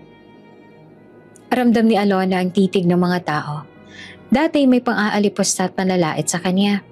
Ngunit ngayon, nararamdaman niya ang respeto, paghanga at pagkilala sa kanyang karakter. Alona, mahina ngunit matatag na boses si Don Emilio. Hindi lamang ito para sa fundraising. Ito ay pagkakataon mo na ipakita sa lahat kung sino ka at kung gaano kang kalakas. Tumango si Alona, huminga ng malalim at dahan-dahang lumakad sa stage. Ang spotlight ay nakatuon sa kanya habang ang crowd ay huminto sa ingay. Tahimik na nakikinig ang lahat sa bawat galaw niya.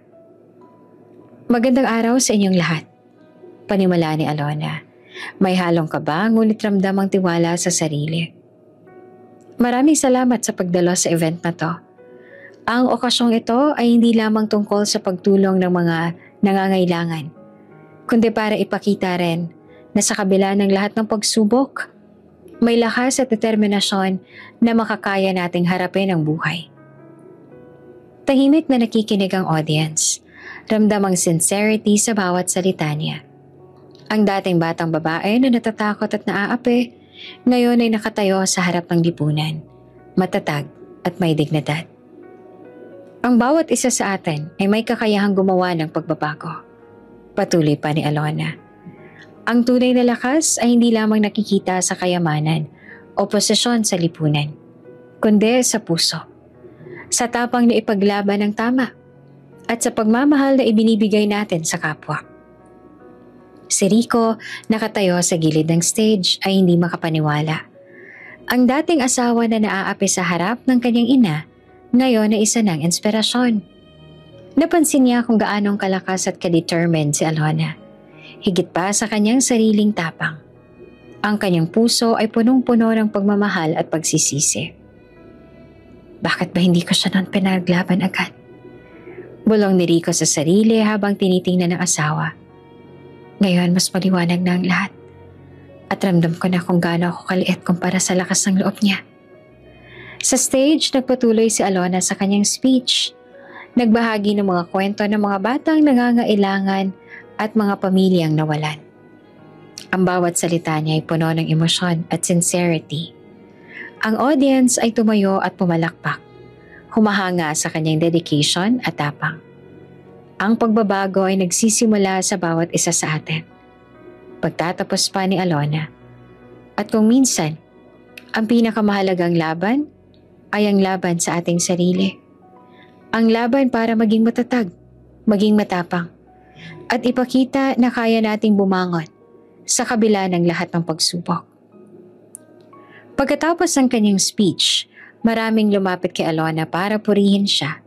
Marami sa mga dating nanlait o nagdududa sa kanya, ngayon ay humahanga at nagpapakita ng respeto. Ang kanyang presence ay nagbigay ng inspirasyon at ang kanyang paninindigan ay nagsilbing halimbawa sa lahat. Si Rico huminga ng malalim. Humawak sa kamay ni Alona at tumingin sa kanyang mga mata. Alona, patawad sa lahat ng pagkakataon na hindi kita prinotektahan noon. Ngayon, nakikita ko kung gaano kang kahalaga at pangako ko na hindi na kita iiwan. Kasama mo ako sa bawat laban.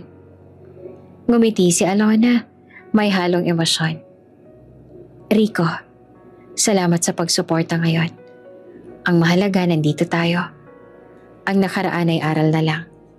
At ngayon ay panahon na ipakita natin ang lakas ng ating pagkakaisa. Ang gala ay nagpatuloy, ngunit si Alona at Rico ay nakatayo sa gitna ng crowd. Ramdam ang support at pagmamahal mula sa mga tao sa paligid. Ang dating batang babae na natatakot sa harap ng mundo, ngayon ay empowered na, confident at handang ipaglaban ang sarili at ang mga taong mahal niya. Sa pagtatapos ng gabi, si Alona ay tumingin sa skyline ng lungsod mula sa terrace ng venue. Ang ilaw ng mga gusali ay kumikislap, sumasalamin sa bagong yugto ng kanyang buhay. Isang yugto na puno ng tapang, inspirasyon at pagmamahal. Ang karanasan ay nagbigay sa kanya ng bagong perspective. Ang tunay na lakas ay nagmumula sa puso, sa determinasyon at sa suporta ng mga taong mahal mo. At sa tabi niya, naroon si Rico, handang ipaglaban ang pagmamahal at ang bagong buhay na kanilang sinimulan. Maliwanag ang hapon sa Maynila nang dumating si Alona sa press conference hall.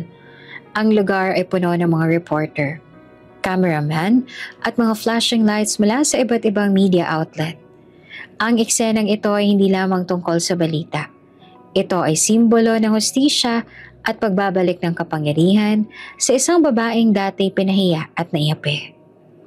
Kasama ni Alona ang kanyang ama na si Don Emilio at ilang legal advisors.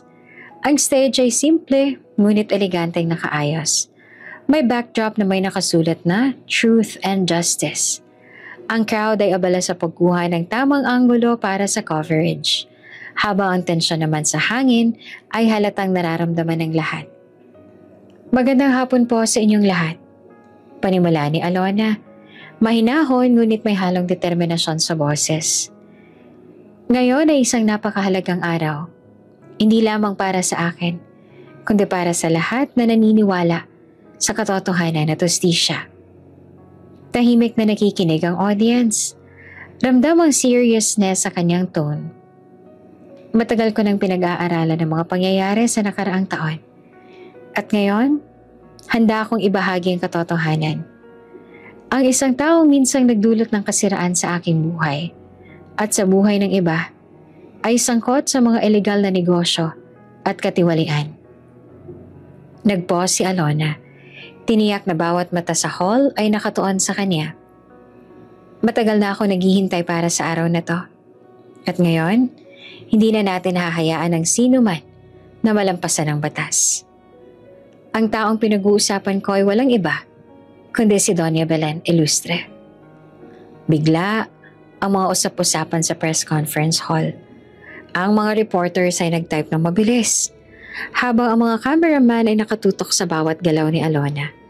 Ang tensyon ay halata. Ang dating malakas at mapang-api na biyenan, ngayon ay nakatayo sa harap ng publiko. Wala nang nakatagong kapangyarihan.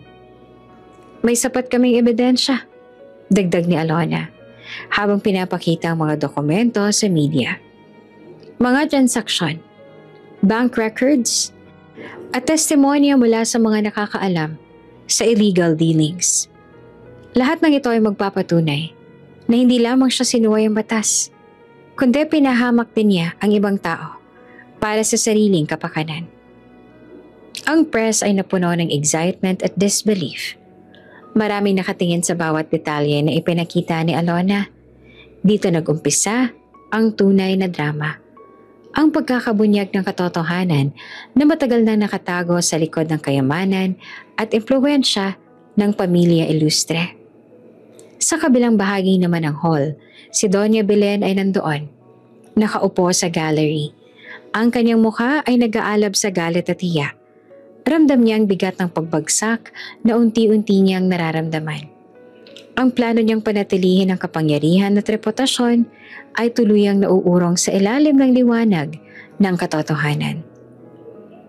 Sa oras na ito, patuloy pa ni Alona, ang mga otoridad ay inabisuhan na.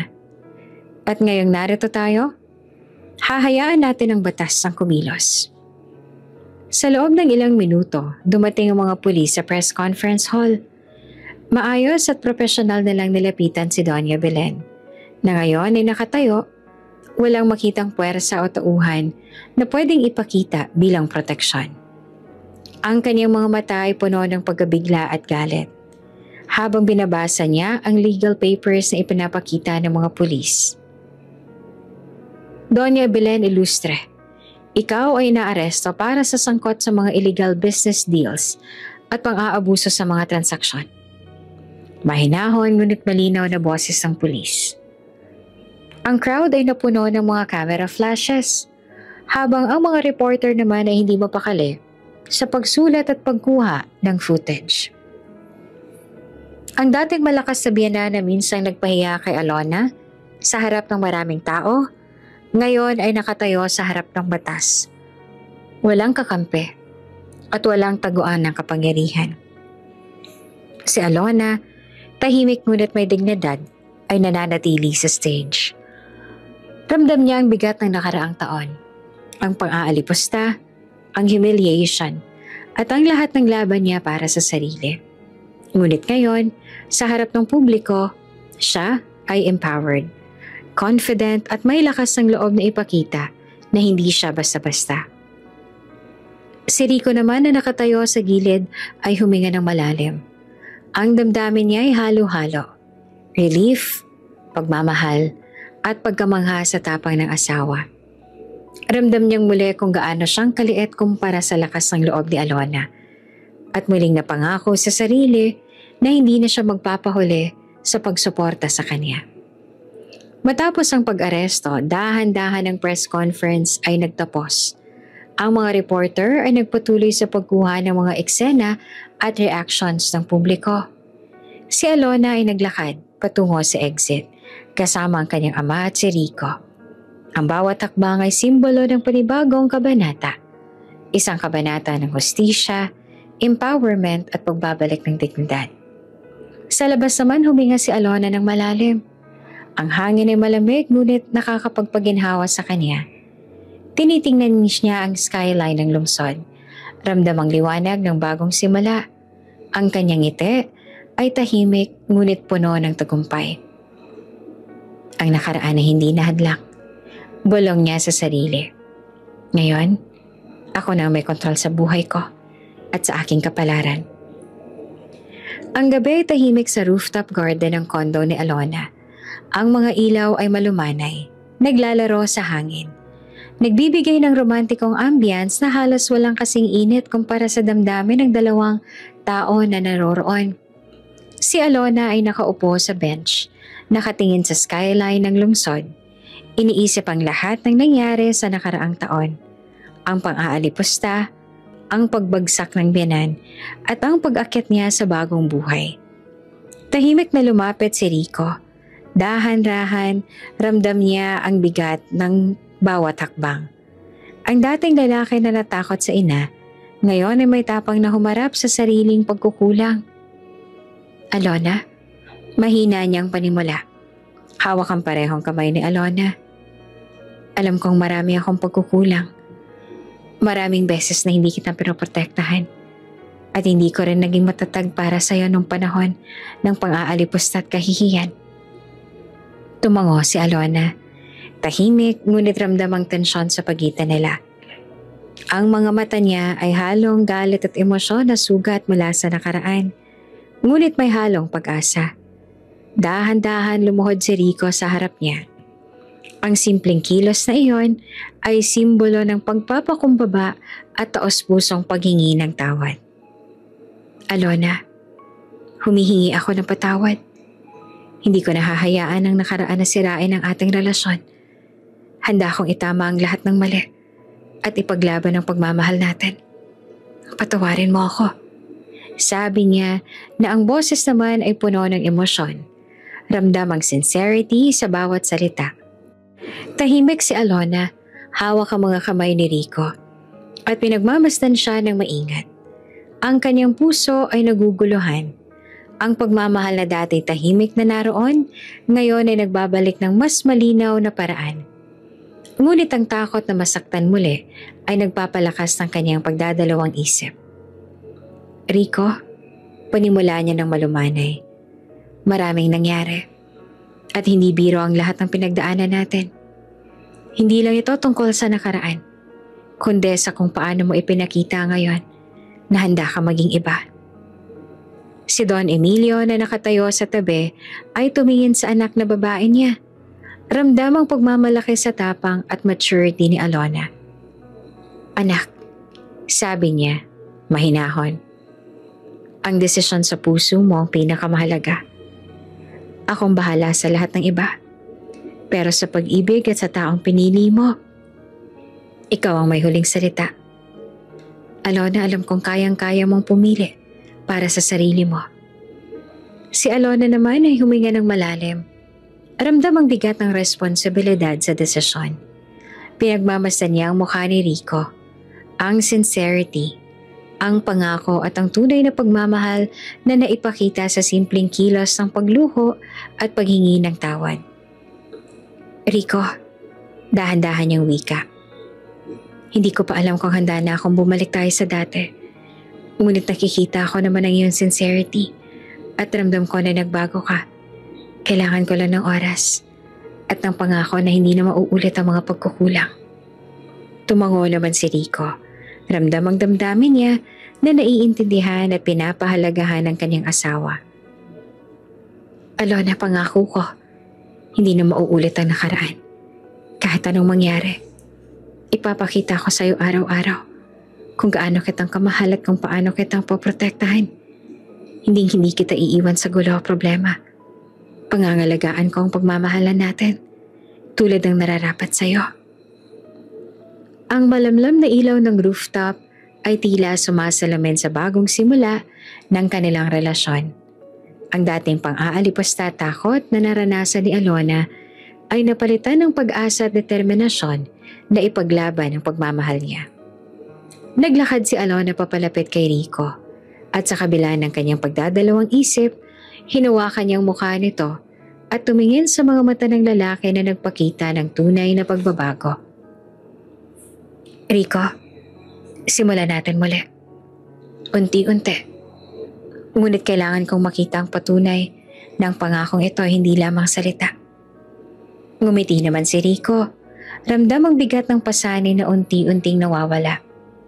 "Alona, ipapakita ko sa iyo bawat araw ang pagmamahal ko at ang pangakong hindi ka muling masasaktan." Sa tabi naman nila si Don Emilio ay nakangiti. Ramdam ang kagalakan at pagmamalaki sa anak na babae niya. Alam niya na ang desisyon ni Alona ay makakabuo ng matibay na pundasyon para sa kanilang pamilya at sa bagong yugto ng kanilang buhay. Habang nakatayo sila sa rooftop, ramdam nila ang malamig na hangin sa gabi na sumasalamin sa bagong simula. Ang nakaraan ay hindi na hadlang. Ang mga aral at sugat ay naging gabay para sa mas matatag at mas maayos na relasyon.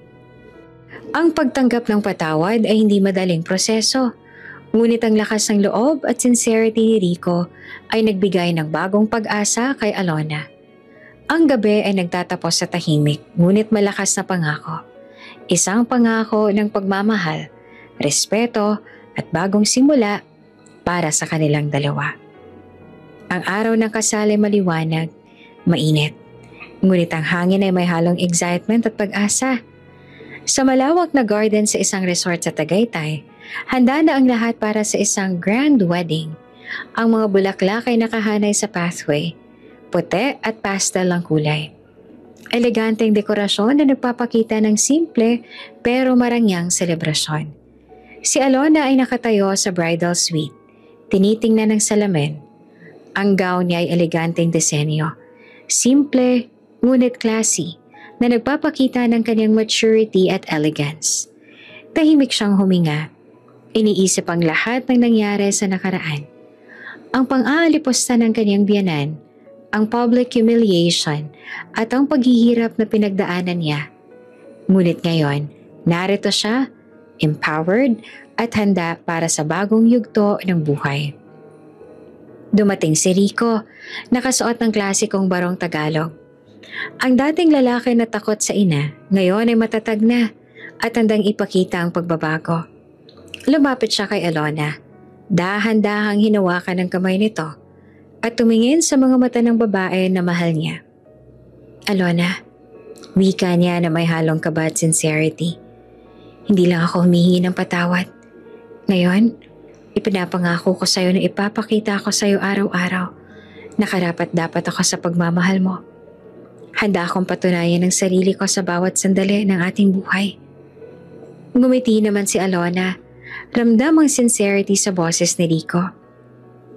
Rico, pinatawad na kita. Ngunit tandaan mo, kailangan mong patunayan ang sarili mo. Hindi lang para sa akin, kundi para sa ating relasyon. Ngayon, simula na to ng ating bagong kabanata. Handa ka na ba? Tumango naman si Rico. Hawak ang mga kamay ni Alona. Handa na, Alona. Kasama mo ako sa bawat laban, sa bawat pangarap, at sa bawat hakbang ng buhay natin. Sa gitna ng garden nakatayo si Don Emilio, nakangiti at may pagmamalaki. Alona, anak ko, ngayon ay panahon mo na. Ipakita ang lakas ng loob mo at ang puso mo sa lahat. Rico, tandaan mo, nasa kamay ni Alona ang desisyon. At pinapakita mo na karapat-dapat ka. Ang officiating priest ay nag-abiso at dahan-dahan naglakad sina Alona at Rico papunta sa altar. Ang mga bisita, kabilang ang ilang close friends at pamilya, ay nakatayo at nakatingin sa kanila. Ramdam ang emosyon at excitement sa bawat galaw. Alona at Rico, panimula ng pare. Nasa harap tayo ng dalawang tao na nagmamahal. Nagkamali, ngunit pinili ang patawaran at panibagong simula. Ngayon ay panahon na para ipakita ang pangako ng pagmamahal sa isa't isa. Nagpalitan ng vow sina Alona at Rico. Ang bawat salita ay puno ng sincerity at pagmamahalan. Si Alona, matatag at eleganteng babae na ngayon, nagbigay ng pangako. Rico, pangako ko na ipapakita akong pagmamahal at tiwala ako sa iyo. Ngayon, simula na ng bagong yugto. Ipagpapatuloy natin ang ating buhay na magkasama, na puno ng respeto, tiwala, at pagmamahal. Si Rico naman, Alona, pangako ko na papatunayan ko ang sarili ko sa iyo at sa ating pamilya. Hindi na kita iiwan sa hirap o gulo. Sa bawat sandali, ikaw ang prioridad ko. Pagkatapos ng vows, ang moment naman ng pag-kiss ay sinalubong ng applause ng mga bisita. Ang dating manugang na inapit pinahiya sa nakaraan, ngayon ay nagsimula na ng bagong yugto. Isang babae na empowered, confident at tunay na heiress ng isang makapangyarihang pamilya. Sa labas naman ng resort, nakapila ang 30 presidential cars, handang i-escort ang bagong kasal.